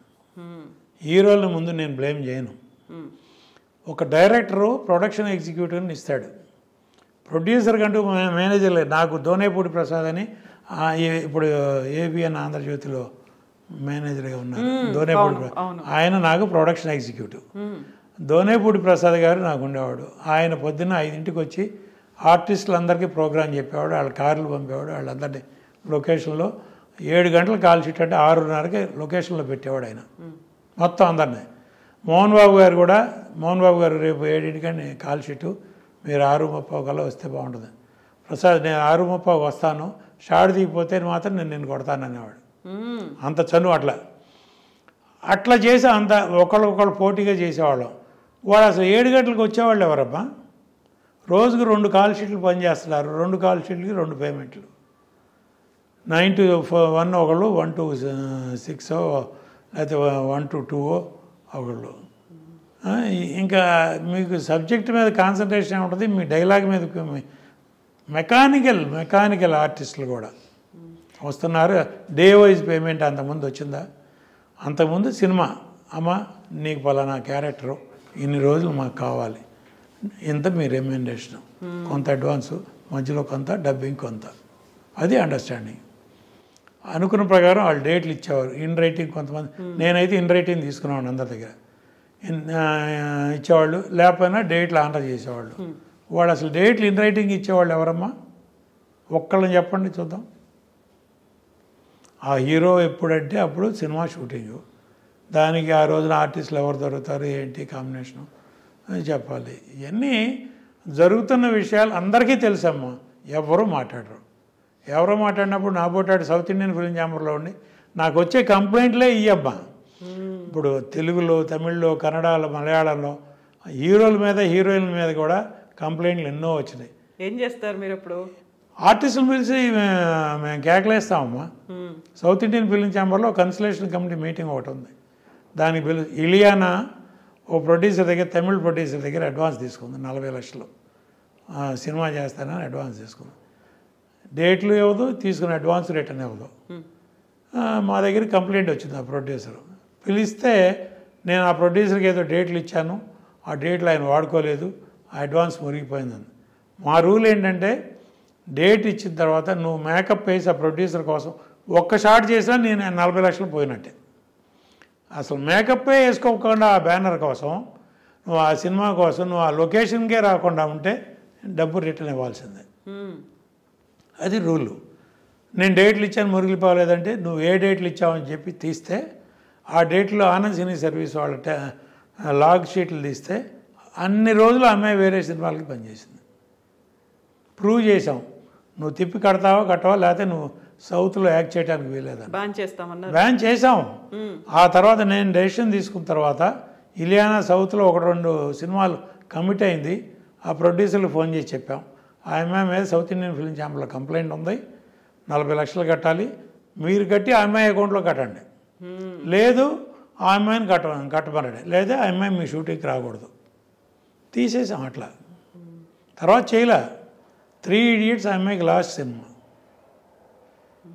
అట్లా కొంతమంది హీరోల దగ్గర, హీరోయిన్ల దగ్గర, క్యారెక్టర్ ఆర్టిస్టుల దగ్గర డబ్బులు కలెక్ట్ చేసేవాళ్ళం, డైరెక్టర్ల దగ్గర. ఇప్పుడు సినిమా కమిట్ అయినప్పుడు ఆ సినిమా ఆనర్ చేయాలి, చేయకపోతే అట్లీస్ట్ డబ్బు రిటర్న్ ఇవ్వాలి. ప్రొడ్యూసరు ₹3 వడ్డీకి తీసుకొచ్చి నీకు అడ్వాన్స్ ఇస్తున్నాడు. ₹3 వడ్డీయో కాదో నా సొంత డబ్బు ఇచ్చినా దానికంటూ ఒక వ్యాపారం కోసంగా ఇచ్చింది. మరి నా డబ్బు నాకు ఏదో రకంగా రిటర్న్ రావాలిగా. అసలుకే దిక్కు దివాణం లేకపోతే కంప్లైంట్లు. South Indian film chamber duty అదమ్మా. సౌత్ ఇండియన్ ఫిలిం ఛాంబర్ అంటే ఏంటి అనుకుంటారు, 4 లాంగ్వేజ్లో కంప్లైంట్లు, అట్లాగే internal language to language complaints. నేను ఒక తమిళ సినిమా తీశాను, నాకు చెప్పకుండా నువ్వు తెలుగులో తీసేశాను ఆ కథ, ఆ కంప్లైంట్ నా దగ్గరికి వస్తుంది. నేను ఆ ప్రొడ్యూసర్ని పిలిచి ఆ సినిమా చూసి నువ్వు రైట్స్ కొనకుండా సినిమా తీసావు అని పెనాల్టీ వేస్తాం. ఎంత రైట్స్ రీజనబుల్గా. ఇప్పుడు ఈ పెనాల్టీలు ఇవన్నిటితో పాటుగా ఒక భారీ బడ్జెట్ సినిమా, మీరు చెప్పినట్టుగా ఒక హీరో ఒక డైరెక్టర్ కలిసి ప్రొడ్యూసర్ని చూసుకొని వాళ్ళతో తీయించారు, బట్ అక్కడ లాస్ అనేది వచ్చింది. ఎవరిని లయబుల్ చేస్తారు? మిమ్మల్ని నమ్ముకొని మీరు పెట్టుకున్నటువంటి ప్రొడ్యూసర్ తీసిన సినిమా నష్టపోయింది కాబట్టి first person to blame is producer. నీ దగ్గర ఏదీ రిటర్న్ లేకుండా 100 కోట్లు 1000 కోట్లు ఎవడో కార్పొరేట్ కంపెనీ వాడు వన్ ఫైన్ మార్నింగ్ వాడు యూటర్న్ తీసుకోవచ్చు. బట్ మనం ఇక్కడ ఇన్వాల్వ్ అవుతున్నాం. ఇక్కడ అప్పు చేసో ఆస్తులు తాకట్టు పెట్టో మనం సినిమా తీస్తున్నాం. ఆ ప్రొడ్యూసరు డైరెక్టరు హీరో నాకు ఇంత బడ్జెట్లో సినిమా తీస్తున్నప్పుడు లైకా వాళ్ళకి నేను చెప్పింది అదే. అంతకుముందు కంప్లైంట్ వస్తే మీరు రిటర్న్గా లేనప్పుడు కంప్లైంట్ లేదండి మేము తీసుకోలేం అంటేనే శంకర్తో రిటర్న్ అగ్రిమెంట్ చేశారు. చేసిన తర్వాత కూడా అది ఆన్ రావాలి. అప్పుడు మా దగ్గరికి కంప్లైంట్ వచ్చింది. మీరి పనిచేసే వాళ్ళని ఆ తర్వాత ఇక కంప్లైంట్గా లేదు. ఎందుకంటే 250 కోట్లు ఇన్వాల్వ్ అయినాక ప్రొడ్యూసర్ ఎక్కడ పోతాడు? ఆ శంకరు ఇప్పుడు వరకునమ్మా ఏ ప్రొడ్యూసర్ బాగుపడ్డాడో చూపండి. ఆల్ ఇండియా నెంబర్ 1 డైరెక్టర్ కదా. ఎంతమంది ప్రొడ్యూసర్లకి పనిచేశాడు, వాళ్ళల్లో వాళ్ళే ఎవరు బాగున్నారు,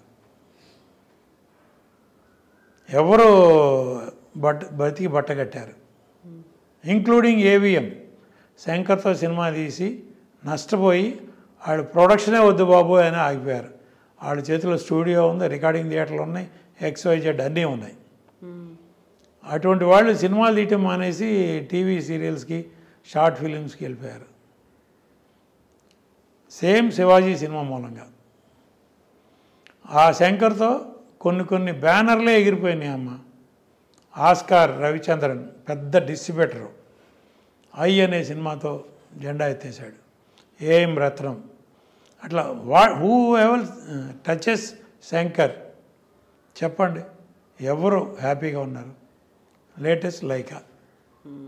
ఇప్పుడు వాళ్ళ ఇండియన్ 2 అయిపోయింది, 3 తీస్తారంట. ఎక్కడిందా వాళ్ళు డబ్బులు ఇవి? వాళ్ళంటే లండన్ నుంచి తెస్తున్నారమ్మా.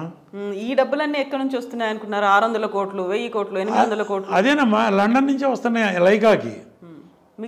వాళ్ళు సినిమా ప్యాషన్ అమ్మా. పాపం సుభాస్కర్ అన్న ఆయన 1500 కోట్లు FDI పర్మిషన్ తీసుకుని ఇండియాలో డబ్ చేస్తున్నాడు, సినిమాలు తీస్తున్నాడు. ఇప్పుడు నాకు తెలిసి మధ్యలో ఆ మణిరత్నం సినిమాల్లో మాత్రం సంపాదించారు. ఒక 200-300 కోట్లు సంపాదించారు. PS పొన్నియిన్ సెల్వం. మిగతా అన్ని సినిమాలు వాళ్ళకి లాసేనమ్మా. నెట్గా యాజ్ ఆన్ టుడే నాకు తెలిసి మినిమం వాళ్ళకి 500-600 కోట్లు లాస్ ఉంటుంది.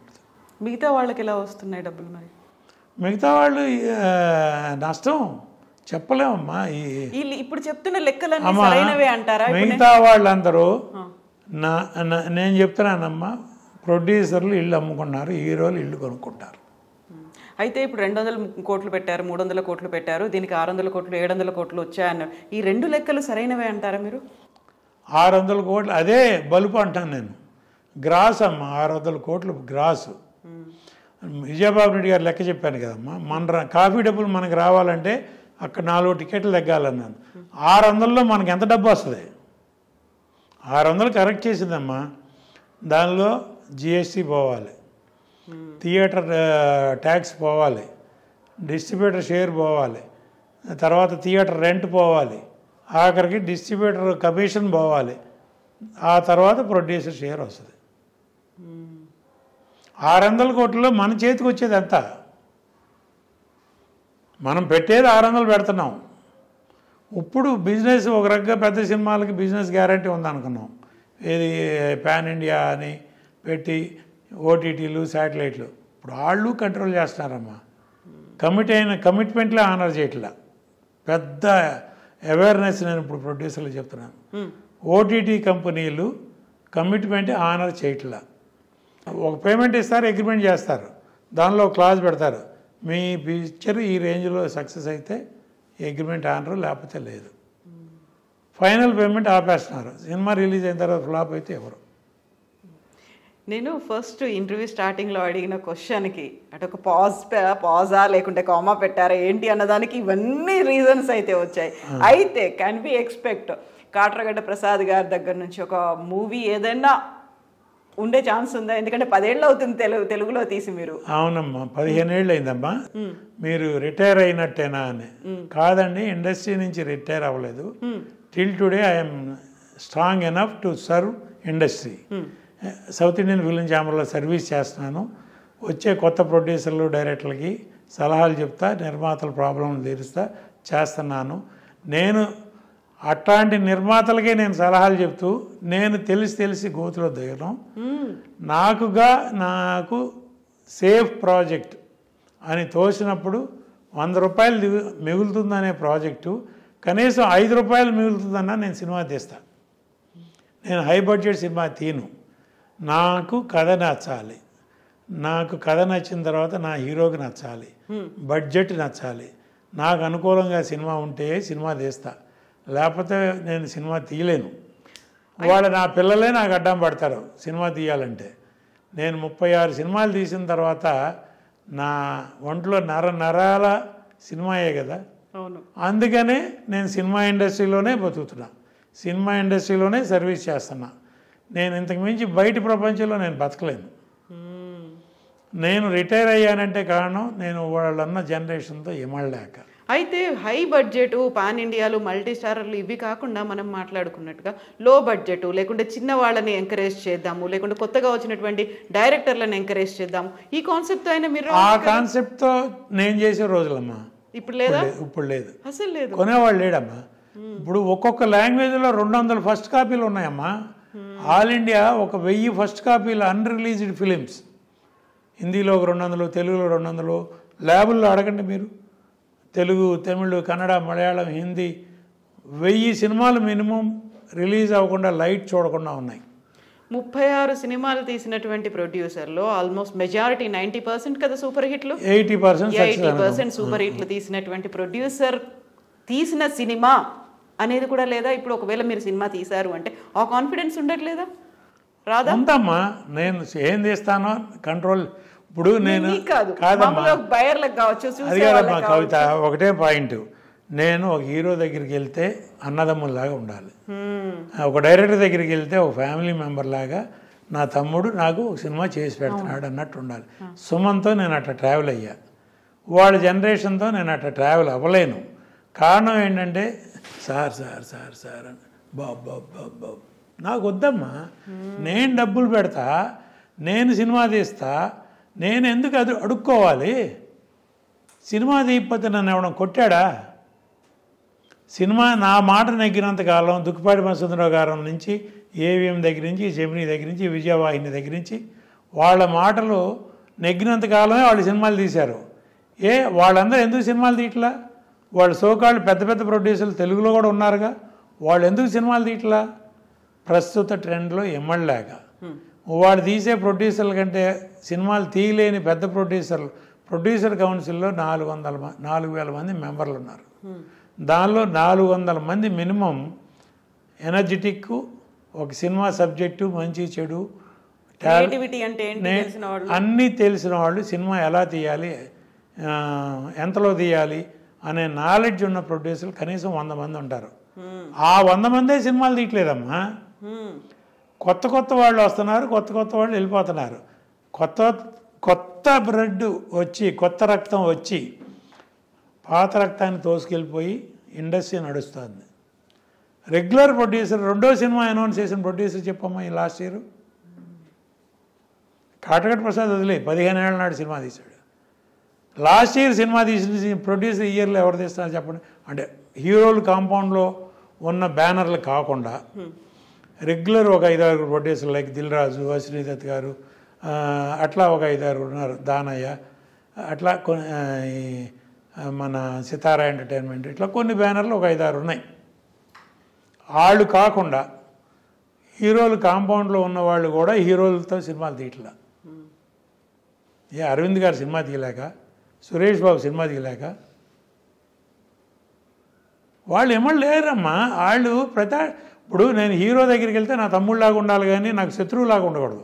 వాడు నాకు హీరో తమ్ముడు, రేపొద్దునే లొకేషన్లో నన్ను ఒక 8 చూసినట్టు చూస్తాడు.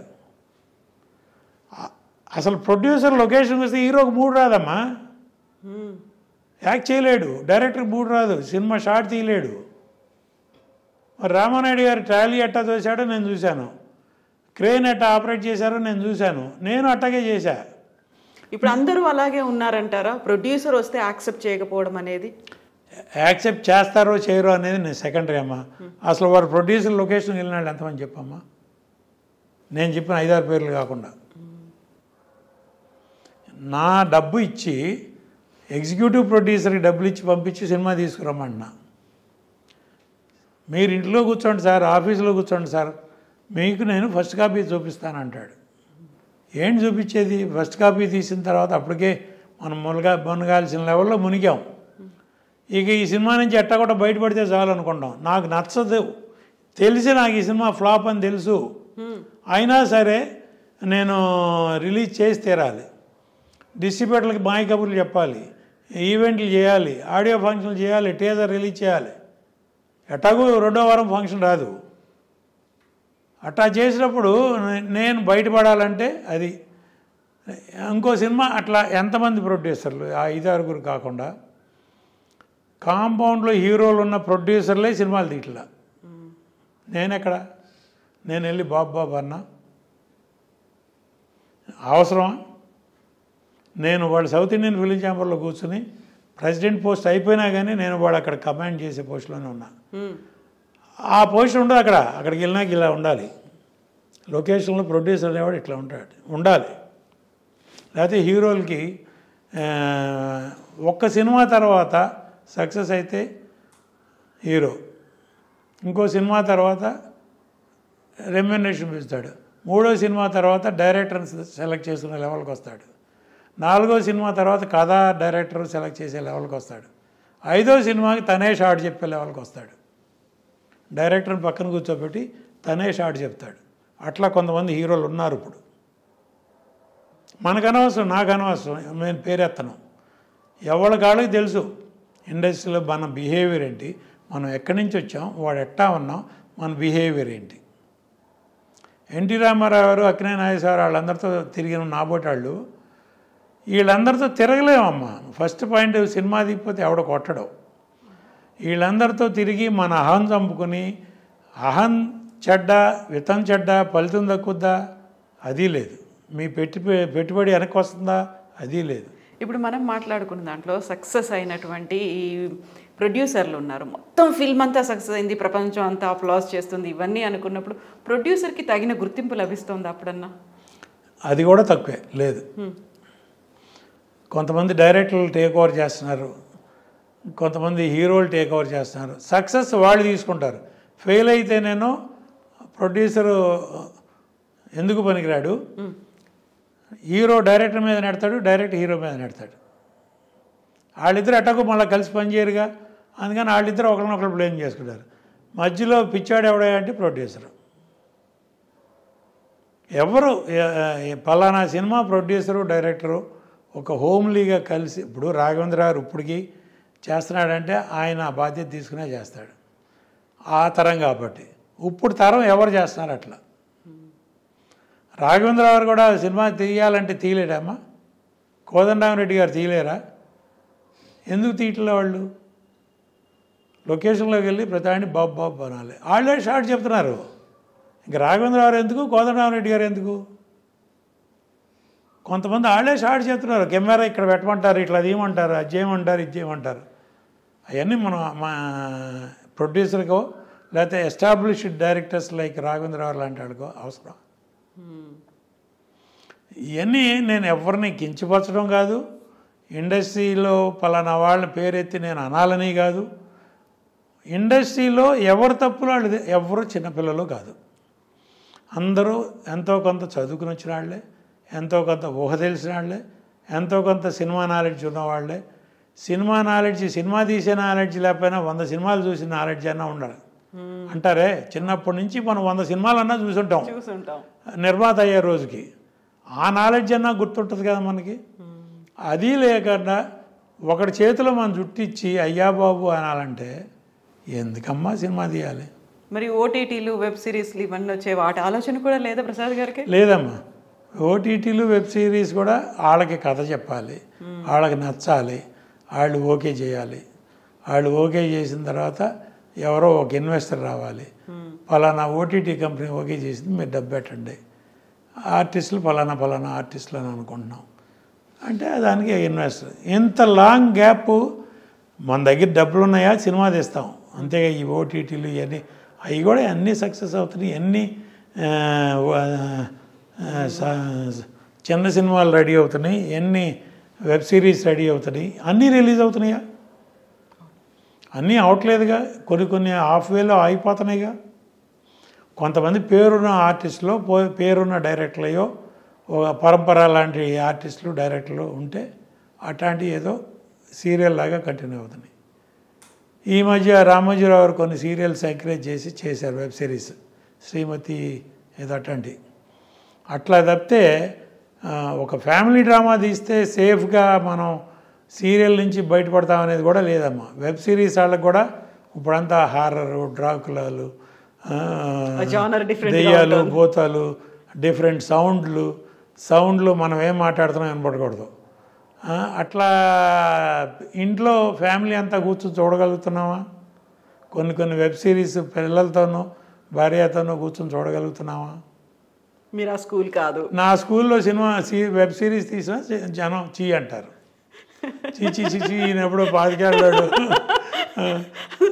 ఎందుకమ్మా ఇవన్నీ అనిపించుకోవాలా? ఇప్పుడు నాకు 72 ఏళ్ళ వయసు, 52 ఏళ్ళ సర్వీసు, సినిమా ఇండస్ట్రీలో ఉన్నాను హ్యాపీగా. అంతకైతే 500 రూపాయలు పెడితే వెళ్ళి సినిమా చూసి రావచ్చు. లేదు అంటే 1 రోజులు ఆగితే వస్తుంది. 1 రోజులు ఆగితే ఇప్పుడు ఇండియన్ 2 రిపోర్ట్ బాగాలేదు, నేను ఇక థియేటర్కి వెళ్ళను. ఇప్పుడు కల్కి బ్రహ్మాండమైన రిపోర్ట్ వచ్చింది, థియేటర్కి వెళ్ళి మొత్తం 13 మంది మా పిల్లలు, మనవాళ్ళు, మనవరాళ్ళు, చుట్టాలు అందరికీ కలిపి నేనే టికెట్లు బుక్ చేసి తీసుకెళ్ళాను. డబ్బు ఎక్కువ పెట్టి మరి పెంచిన రేట్లతో మల్టీప్లెక్స్లో 13 టికెట్లు కానీ మరీ వెళ్ళి చూసి వచ్చా. అట్లాంటి సీన్ ఎన్ని సినిమాలకు ఉంటాయి? నేను ఎన్ని సినిమాలకు వెళ్ళగలను? వన్స్ ఇన్ బ్లూ మూన్ లాగా సంవత్సరానికి 1, 2 సినిమాలు. అయితే ఇప్పుడు ప్రతిదానికి కూడా ఎక్కడైతే మొదలవుతుందో చుట్టూ తిరిగి మళ్ళీ అక్కడికే వస్తుంది అన్నట్టుగా మీ టైంలో మీరు ప్రొడ్యూస్ చేసినటువంటి పరిస్థితులు లేకుంటే ఆ టైంలో ఉన్నటువంటి ప్రొడ్యూసర్కి ఇచ్చినటువంటి ఒక వెయిట్ అనేది, ఒక గౌరవం, మర్యాద అలాంటివి మళ్ళీ వస్తాయా? వస్తాయి అని ఆశిస్తున్నానమ్మా. ఎందుకంటే మలయాళంలో ఇప్పుడు ఆ ట్రెండ్ మొదలైంది. హీరోల్ని నమ్ముకోకుండా కథని నమ్ముకుని సినిమాలు తీస్తున్నారు, సక్సెస్ చేస్తున్నారు. ఇప్పుడు లేటెస్ట్ ప్రేమలు ఇట్లాంటి సినిమాలు వచ్చినాయి. అది చాలా లో బడ్జెట్లో తీశారు, పెద్ద హిట్ కొట్టారు. అట్లా మలయాళంలో వస్తున్నాయమ్మా. తమిళ్లో కూడా లో బడ్జెట్ సినిమాలు, సముద్రకాని, ఈ ఇట్లాంటి వాళ్ళు కొంతమంది డైరెక్టర్ కమ్ హీరోలు వాళ్ళు కొన్ని లో బడ్జెట్లో సినిమా తీసి 3 కోట్లు 4 కోట్లు తీసి పార్థిపన్నం ఇట్లాంటి వాళ్ళు ఆ డబ్బు శాటిలైట్లోనే తీసేసుకుంటున్నారు, ఓటీటీలోను. థియేటర్కి రిలీజ్ ఎంత వస్తే అంత బోనస్. అట్లాంటి సినిమాలు ఈ మధ్య వస్తున్నాయి. నా పోటాళ్ళు కూడా కథ నేను చెప్పానమ్మా. ఇప్పుడు పెద్ద ప్రొడ్యూసర్లు అందరూ ఆ వాళ్ళు లొకేషన్కి వెళ్ళరమ్మా. ఓకే, సినిమా ఎలా తీయాలో తెలిసిన ప్రొడ్యూసర్లు కొంతమంది ఉన్నారు మినిమం కౌన్సిల్లో. నువ్వు ఎగ్జిక్యూటివ్ ప్రొడ్యూసర్కి ఒక 50 లక్షలు, 1 కోటి రూపాయలు రెమ్యూనరేషన్ ఇస్తావు, వాడు తిన్నంత తింటాడు ఇంకా అదనంగా. డెఫినెట్గా చెప్తున్నాను, ఓపెన్గా చెప్తున్నానమ్మా. ఏ ఎగ్జిక్యూటివ్ ప్రొడ్యూసర్ వాళ్ళు నిజాయితీగా పనిచేశాడు చెప్పానండమ్మా. ప్రొడ్యూసర్ లొకేషన్లో రాడు. కొంతమంది డైరెక్టర్లు అయితే కమిషన్లు తీసుకుంటారు, వాళ్ళ కోసం ఈ ఎగ్జిక్యూటివ్ ప్రొడ్యూసరు కమిషన్ ఇవ్వాలంటే కెమెరామ్యాన్లకి కమిషన్ ఇవ్వాలి, అవుట్డోర్ వాళ్ళు, ఆర్టిస్టులు, టెక్నీషియన్స్, డైరెక్టర్కి కమిషన్లు ఇవ్వాలి. ఇట్లాంటి రోజుల్లో ఉన్నప్పుడు ఎగ్జిక్యూటివ్ ప్రొడ్యూసర్ లొకేషన్లో ఉన్నప్పుడు నేను వెళ్ళి లొకేషన్లో సినిమా తీయలేను. అట్లా ఉన్నప్పుడు అసలు ఇండస్ట్రీ టోటల్గా అవుట్ ఆఫ్ కంట్రోల్ వెళ్ళిపోయింది. మా తరంలో ఉన్న వాళ్ళు ఎవ్వరూ ఇప్పుడు నేను చెప్పానే, ఓకే అశ్విని దత్ గారికి ఎగ్జిక్యూటివ్ ప్రొడ్యూసర్ ఎవరో ఉన్నారు, కానీ వాళ్ళ అమ్మాయిలు భద్రంగా చూసుకుంటారు, వాళ్ళ అల్లుడే డైరెక్టరు, అట్లా ఎంతమంది కొంతమంది ప్రొడ్యూసర్లకి కొన్ని ప్రాజెక్టులకి ఒక ఎగ్జిక్యూటివ్ ప్రొడ్యూసర్ ఉంటాడమ్మా, వాడే హోల్ అండ్ సోల్ ప్రొడ్యూసర్. వాడు ఎంత ఇవ్వమంటే అంత ఇవ్వాలి. వాడేంటి డైరెక్టర్ చెప్పి పలానా ఆర్టిస్టు, శంకర్ గారు రికమెండ్ చేసిన ఆర్టిస్టు కవిత గారు కావాలి అంటే కవిత గారు 1,00,000 తీసుకునేదల్లా 10 లక్షలు అడుగుతుంది. ఎందుకంటే అక్కడ 20% 30% కమిషన్లు ఇవ్వాలి. కమిషన్లు ఇవ్వాలి కదమ్మా డైరెక్టర్కి, అందరికీ కమిషన్లు ఇవ్వాలి. అందుకని అట్లా ప్రొడ్యూసర్కి కాస్ట్ పెరిగిపోతుంది. ఇప్పుడు ఆ ఎగ్జిక్యూటివ్ ప్రొడ్యూసర్ డైరెక్టర్ కమిషన్ ఇచ్చినప్పుడు ఆడిదండా తను ₹1. ఇప్పుడు సినిమా హాల్లో బుకింగ్ క్లర్క్ టికెట్ ₹100 బదులు 200కి అమ్మన్నా అనుకో, ఫస్ట్ డే ఆడు 300కి అమ్ముతాడు, 200 ఓనర్కి ఇస్తాడు. అట్టా ఉంటుంది. ఇప్పుడు మీరు ఇండస్ట్రీ అన్నారు, ఇండస్ట్రీ అంటే టాలీవుడే కాదు, మొత్తం అన్ని ఇండస్ట్రీలు ఇలాగే తయారయ్యా. All India industry under the control of some heroes and some directors. Producer has no say except 2-3 producers in each language. So మళ్ళీ అప్పటి రోజులు వస్తాయంటారా, లేకుంటే ప్రొడ్యూసర్కి వాల్యూ ఇచ్చే రోజులు? చెప్పలేము. అంటే సింకింగ్ పొజిషన్లో ఉంది ప్రస్తుతం. మళ్ళా పాత రోజులు రావాలంటే డిజిటల్ టెక్నాలజీ ఇవన్నీ వచ్చిన తర్వాత గుర్రం గుడ్డిదనే దానా తప్పదన్నట్టు ఖర్చులే. మీకు వాళ్ళ లో బడ్జెట్ సినిమా అంటే 10 కోట్లమ్మా తెలుగులో. 10 కోట్లు పెట్టి సినిమా తీసి దాన్ని ప్రమోట్ చేసి పబ్లిసిటీ చేసి 12 కోట్లు చేసి అది రికవర్ అవుతుంది అనేది నమ్మకం లేదు. ఎన్ని థియేటర్లు దొరుకుతాయో తెలియకుండా ఎప్పుడు రిలీజ్ చేసి దొరికినా దొరకపోయినా ఆ 12 కోట్ల రికవరీ లేదు, మార్కెట్ లేదు, సినిమా ఏనో మన కంట్రోల్ లేదు. మనకి ఒక కథ నచ్చితే ఆ కథ తీసుకురమ్మని ఒక డైరెక్టర్ పెట్టలేం. అట్లా ఉంది industry, sinking stage to be frank. But ఇండస్ట్రీయే బ్రతుకుతారు. ఇండియాలో లోయెస్ట్ ఎంటర్టైన్మెంట్ సినిమా ఇండస్ట్రీ. ఒక ₹1000 ఈ రోజులు కాస్ట్ ఆఫ్ ప్రొడక్షన్లో ఒక ఫ్యామిలీ వెళ్ళి సినిమా చూసి రావాలంటే ₹1000 హ్యాపీగా సినిమా ఇండస్ట్రీయే. మంచి క్వాలిటీ సినిమాలు పాత రోజుల్లాగా తీస్తే మంచి క్వాలిటీ జనం చూస్తే ఉంది. సినిమా ఇండస్ట్రీకి ఫ్యూచర్ ఉంది, కానీ నియర్ బై ఉందా, ఆఫ్టర్ 10 years ఉందా, నెక్స్ట్ జనరేషన్ ఉందో చెప్పలేం. బట్ ఇవాళ హీరోలందరూ ఒకే ట్రెండ్లో ఫాలో అవుతున్నారు, ఒకే మోస. వాళ్ళకి క్యారవాన్ కావాలి, బౌన్సర్లు కావాలి, పర్సనల్ స్టాఫ్ కావాలి, ఒకవేళ అవుట్డోర్ ఎక్కడికైనా వెళ్తే చార్టర్ ఫ్లైట్ కావాలి. ఒక లెవెల్ వరకు. అంతకుముందు రామారావు గారు రెగ్యులర్ ఫ్లైట్లో వెళ్ళలేదా, నాగేశ్వరరావు వెళ్ళలేదా, కృష్ణ గారు, సోమబాబు గారు, చిరంజీవి గారు వీళ్ళందరూ వెళ్ళలేదా? ప్రొడ్యూసర్లు పెడుతున్నారు. అవన్నీ చేస్తే కాస్ట్ 600 అవుతుంది. 600 మీరు తెర మీద చూపిస్తున్నారా? 600 కోట్లు నాకు అయింది. 600 కోట్లు తెర మీద చూపిండి చూద్దాం. ఖర్చుగా చూపిండి. ఇవాళ కల్కి ఉందమ్మా, ఆయన ఎంత ఖర్చు అయింది అన్నాడో అంతా తెర మీద చూపించాడు ఆయన. అట్లా ఎంతమంది ప్రొడ్యూసర్లు చూపించగలరు? ఇప్పుడు 600 కోట్లు ఇండియన్కి అయింది. చూడండి ఆ సినిమాలో డైరెక్టర్ తిన్న తప్పితే ఏమీ లేదు అక్కడ. ఓపెన్గా ఇంత మాట్లాడుతున్నానంటే ఎంత వెక్స్ అయి ఉంటాను ఆ సినిమా టాక్ విన్న తర్వాత. ఒక ప్రొడ్యూసర్ భవిష్యత్తు ఆలోచించిన తర్వాత, ఒక ప్రొడ్యూసర్ని ఇంత నాశనం చేశాడు ఈ డైరెక్టరు, షూట్ చేసి పారాయాలనే అంత కోపం రాదు? అసలు ఇండస్ట్రీలో ఇట్లాంటి వాళ్ళని మనం ఎంకరేజ్ చేయాలా, అలౌ చేయాలా? నెక్స్ట్ ఒక ప్రొడ్యూసర్ వచ్చి సినిమా తీయాలంటే వాడు సూసైడ్ చేసుకున్నట్టే.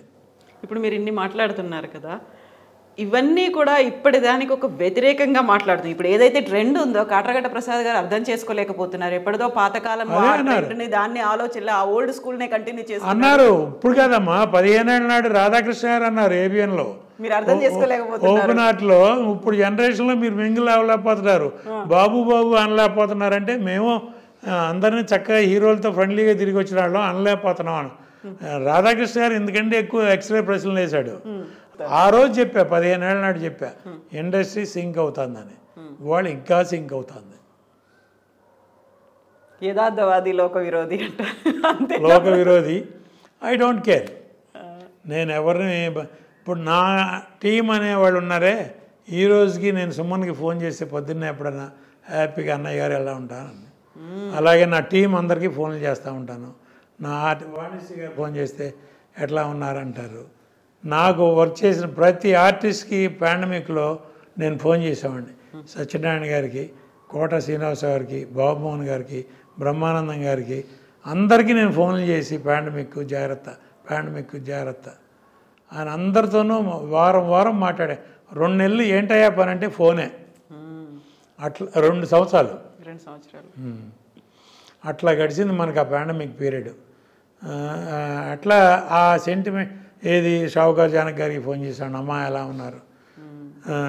బి సరోజదేవి గారికి ఫోన్ చేసేవాడిని, రాజశ్రీ గారికి ఫోన్ చేసేవాడిని, కాంచన్ గారికి ఫోన్ సీనియర్స్ అందరికీ ఫోన్లు చేసి, వాళ్ళు నాతో పనిచేసిన వాళ్ళు చాలా తక్కువ మంది, వాళ్ళతో నా పరిచయాలు ఛాంబర్లో వాళ్ళతో నా ట్రావెల్ని బట్టి శారద గారు, రాజశ్రీ గారు వీళ్ళందరికీ ఫోన్లు చేసి, కేఆర్ విజయ్ గారు అందరికీ ఫోన్లు చేసి, అమ్మ ఎలా ఉన్నారమ్మా, జాగ్రత్త అమ్మ. అలా వాళ్ళ ఆ ప్రేమలు అభిమానాలు ఎక్కడ ఉన్నాయమ్మా. ఒక హీరోతో సినిమా తీసిన తర్వాత ఆ సినిమా ఫ్లాప్ అయితే ఆ ప్రొడ్యూసర్ ముఖం ఆ హీరో చూడ్డు. ఒక్క ఎగ్జాంపుల్ చెప్తానమ్మా. కృష్ణ గారికి ఒక ప్రొడ్యూసరు సినిమా తీశారు, రిలీజ్ అయింది, ఫ్లాప్. ఆ ప్రొడ్యూసర్ ఎక్కడ రెగ్యులర్గా ఒక హీరో ప్రొడ్యూసర్లు ఆ రిలేషన్షిప్ ఉంటుందిగా, రెగ్యులర్గా హీరో దగ్గరికి వెళ్ళి కలపట్టడం. ఏంటి ఆయన కనపట్లేదు, సినిమా రిలీజ్ అయింది, ఫ్లాప్ అయింది, ఆయన సిగ్గుపడుతున్నారా ఏంటి, ఆయన పిలవండి అని పిలిస్తే ఆయన వస్తే, ఏంటి మళ్ళీ సినిమా తీయట్లేదు, అనౌన్స్ చేయలేదంటే పరిస్థితి లేదన్నారు. మీరు ఇక్కడ డేట్లు ఇస్తున్నా, మీరు సినిమా తీయండి అని. అప్పుడు ఇక్కడ సత్యరామూర్తి అని ఫైనాన్షియల్ ఉన్నారు, వాళ్ళని పిలిచి నేను ఈయనకి డేట్లు ఇచ్చాను, మీరు ఫైనాన్స్ ఇవ్వండి, ఈయన తేడా వస్తే నాది బాధ్యత అన్న కృష్ణ గారు. ఇప్పుడు ఎక్కడున్నారు, ఎంతమంది ఉన్నారు? ఇలా ముఖం చాటేసేవాళ్ళే ఎవరైనా సరే. నేను చెప్తాను షంషేర్గా, ఆ ప్రొడ్యూసర్ మనకు అన్నం పెట్టాడు, ఆయన మనకి సినిమా లేని రోజుల్లో సినిమా ఇచ్చాడు, లేకపోతే మన ఇంట్రడ్యూస్ చేశాడు, లేకపోతే మనకి ఇంత డబ్బు ఇచ్చాడు. ఇప్పుడు ఓ ప్రొడ్యూసర్ కష్టాల్లో ఉన్నారమ్మా. ప్రొడ్యూసర్ కౌన్సిల్లో పెన్షన్లు తీసుకుని కొంతమంది ప్రొడ్యూసర్లు బతుకుతున్నారు, మెడిక్లెయిముల మీద కొంతమంది బతుకుతున్నారు, తమిళ్లో కానీ తెలుగులో కానీ కన్నడ మలయాళం అన్ని చోట్ల. ఆ అవసరం ఎందుకమ్మా? ఇప్పుడు నీతో సినిమా తీసిన ప్రొడ్యూసరు కష్టాల్లో ఉన్నాడని నీకు తెలీదా? పిలిచి ఓ 10 లక్షలు ఇవ్వలేవా? చారిటీ ఇస్తే ఇన్కమ్ ట్యాక్స్లో ఎగ్జామ్టెడేగా. ఇప్పుడు నువ్వు 100 కోట్లు తీసుకుంటున్నావు, 10 కోట్లు 34 కోట్లు 40 కోట్లు ట్యాక్స్ కడతావు. దాని బదులు 10 కోట్లు దాన ధర్మాలు చేయి. నీ ప్రొడ్యూసర్లకే, ఎవరికో వద్దు, నీ ఇండస్ట్రీలో నువ్వు ఎవరితో అయితే ట్రావెల్ అయ్యావో ఆర్టిస్టులు, టెక్నీషియన్స్, పలానా ఆర్టిస్ట్ బాగాలేదు, పలానా టెక్నీషియన్ బాగాలేదు, పలానా నిర్మాత బాగాలేదు, లేదా పలానా నీ ఇండస్ట్రీలోనే నీ కుటుంబంలోనే పిలిచి చారిటీ ఇవ్వలేవు? ఇస్తే ఇన్కమ్ ట్యాక్స్లో క్లెయిమ్ ఉందిగా. అంత మనసు ఎవరికి ఉంది? ఇప్పుడు ఎవరు చేస్తున్నారు కనుక. ఇప్పుడు ఈ సోకాళ్ళు రెమ్యూనరేషన్లు పెంచుకోవటం వెళ్ళటం అనేది మన అహం మనం చూపించటం. ప్రేమనగర్లో ఒక డైలాగ్ ఉంటుంది, ఇక్కడి నుంచి మన రాజ్యం మొదలు, ఇక్కడి నుంచి మనకు అహంకారం మొదలవుతుంది. నాగేశ్వర డైలాగ్ చెప్పుకుంటా ఏ స్టేట్కి వెళ్తాడు చూడండి, అట్లా ఉంది ఇవాళ. ఎంత వైడ్ అవుతుందో అన్ని కూడా అలాగే వైడ్ స్ప్రెడ్ అవుతుంది. అలా ఉంది. ఇంకా చెప్పుకుంటా ఉంటే చాలా ఉన్నాయి. ఎగ్జాక్ట్లీ నేను అదే అనబోతున్నాను. బోల్డర్ ఉన్నాయి. మీ ఇన్నేళ్ల ఎక్స్పీరియన్స్, మీరు చేసినటువంటి కన్సర్న్స్ కూడా చాలా మందికి అవసరమైనటువంటి కన్సర్న్స్, బోల్డ్ అంతమంది ఆలోచించాల్సినటువంటి. ప్రొడ్యూసర్ కౌన్సిల్లో ప్రొడ్యూసర్ అనేవాడు పెన్షన్ తీసుకుని బతకాలా? ఇంకొక ప్రొడ్యూసర్ దగ్గర ఎగ్జిక్యూటివ్ ప్రొడ్యూసర్గా ₹1,00,00,000 50 లక్షలు 25 లక్షలు ఇచ్చి నువ్వు ఎగ్జిక్యూటివ్ ప్రొడ్యూసర్గా పెట్టుకుంటే వాడికంటే వీడు నిజాయితీగా ఎక్స్పీరియన్స్డ్, సినిమా ఎలా తీయాలో తెలుసు, కమాండ్ ఉంది. నీకు ఆ 25 లక్షలకి ₹1,00,00,000 మిగులుస్తాడు. అటువంటి వాళ్ళకి ఉద్యోగం ఇవ్వు. ప్రొడ్యూసర్ కౌన్సిల్లో ఏంటి సార్ మీరు సఫర్ అవుతున్నారు, రండి నా సినిమాకి వర్క్ చేయండి, నాతో పాటు ఉండండి. ఆడెవడో మేనేజర్గా పెట్టుకుని ఆడి ఇష్టం వచ్చినట్టు డబ్బులు ఖర్చు పెట్టడం ఎందుకు? విచ్చలవిడిగా డైరెక్టర్ చెప్పినట్టు వాడటం ఎందుకు? మీరు దగ్గరుండి ఖర్చు పెట్టండి, మీరు సేవ్ చేయండి, మీరు తినండి, మీరు ₹1 తీసుకోండి, 25 లక్షల రెమ్యూనరేషన్ తీసుకోండి అంటే ప్రొడ్యూసర్లు రారమ్మా. ఎగ్జిక్యూటివ్ ప్రొడ్యూసర్లుగా పనిచేసి కార్డులో ఆ కార్డు వేసి టైటిల్ కార్డులో వేసి నా సినిమాకి మీరు హెల్ప్ చేయండి, మీరు నా దగ్గర ఒక పనాడిలాగా రావద్దు, నాకు హెల్ప్ చేసే సాటి నిర్మాత, మీ సాటి నిర్మాతగా మీ ఎక్స్పీరియన్స్ని నాకు ఉపయోగించండి అంటే ఈ సోకాళ్ళు నేను చెప్పిన పెద్ద ప్రొడ్యూసర్లు కూడా అటువంటి వాళ్ళని పెట్టుకోవచ్చు కదమ్మా. ప్రొడ్యూసర్ కౌన్సిల్లో ఉన్నారుగా, ఇప్పుడు కూడా సినిమా తీయలేని ఎక్స్పీరియన్స్డ్ ప్రొడ్యూసర్లు చాలామంది ఉన్నారుగా, వాళ్ళని పెట్టుకోవచ్చుగా. నిజమే. సో బోల్డ్ అన్ని క్వశ్చన్స్ ఉన్నాయి, నిజంగానే సమస్యలు ఎన్ని ఉన్నాయో క్వశ్చన్స్ ఇవన్నీ ఉన్నాయి. కాబట్టి thank you so much Prasad గారు. నిజంగానే ఇవన్నీ బిట్లుగా ఆయన అందరికీ చేరాల్సినటువంటి అవసరం. చేరాలి అంటే నా ఆవేదన ఇండస్ట్రీ బాగుండాలని. ఇండస్ట్రీలో నిర్మాత అనేవాడు బాగుంటే ఇండస్ట్రీ అందరూ బతుకుతారు. హీరో కూడా నిర్మాత దగ్గర జీతం తీసుకునేవాడే, ఎంత కమాండ్లో ఉన్నాడైనా సరే అల్టిమేట్గా జీతం తీసుకునేవాడే. డైరెక్టర్ అయినా, హీరో అయినా, టెక్నీషియన్ అయినా, ఏ ఆర్టిస్ట్ అయినా నిర్మాత బాస్. ఆ రోజుల్లో రామారావు గారు యజమాని రండి అనేవారు. అశ్విని దత్ గారు సినిమా తీసే రోజుల్లో అశ్విని దత్ గారు సెట్లోకి వస్తుంటే రామారావు గారు నిలబడి రండి యజమాని అని శివాజీ గణేశన్, ఎంజీఆర్, ఎన్టీ రామారావు గారు వీళ్ళందరినీ చూసిన కళ్ళు నాయి. వాళ్ళ హీరోలు అసలు అలా నుంచోవాలి. హీరో వస్తుంటే ప్రొడ్యూసర్ నిలబడాలి. జరుగుతుంది అది. నా కళ్ళారా చూసా, ఈ తమిళ్లో చూసా, కన్నడలో చూసా, తెలుగులో చూసా.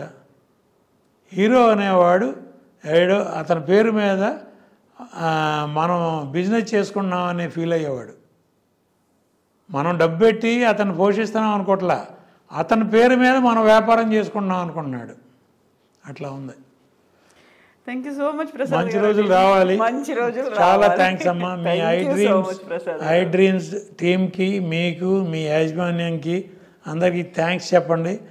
ఇది ఫస్ట్ ప్రతి నిర్మాత చూడాలని నేను అనుకుంటున్నా. ప్రతి సినిమా తీయాలనుకునే వాళ్ళు చూడాలి, తీసిన వాళ్ళు చూడాలి. దీనిలో నేనేమన్నా ఎక్కువ మాట్లాడానో, ఒకవేళ పొరపాటు మాట్లాడితే క్షమించమని కోరుకుంటూ, ఇండస్ట్రీలోకి రావాలి అనుకునే వాళ్ళు చూడాలి, ఎక్కువ మాట్లాడితే క్షమించమని కూడా. Thank you so much sir. Okay, me inputs అనేవి, ఎక్స్పీరియన్స్ అనేవి నిజంగా valuable sir. Thank you so much. Thank you sir.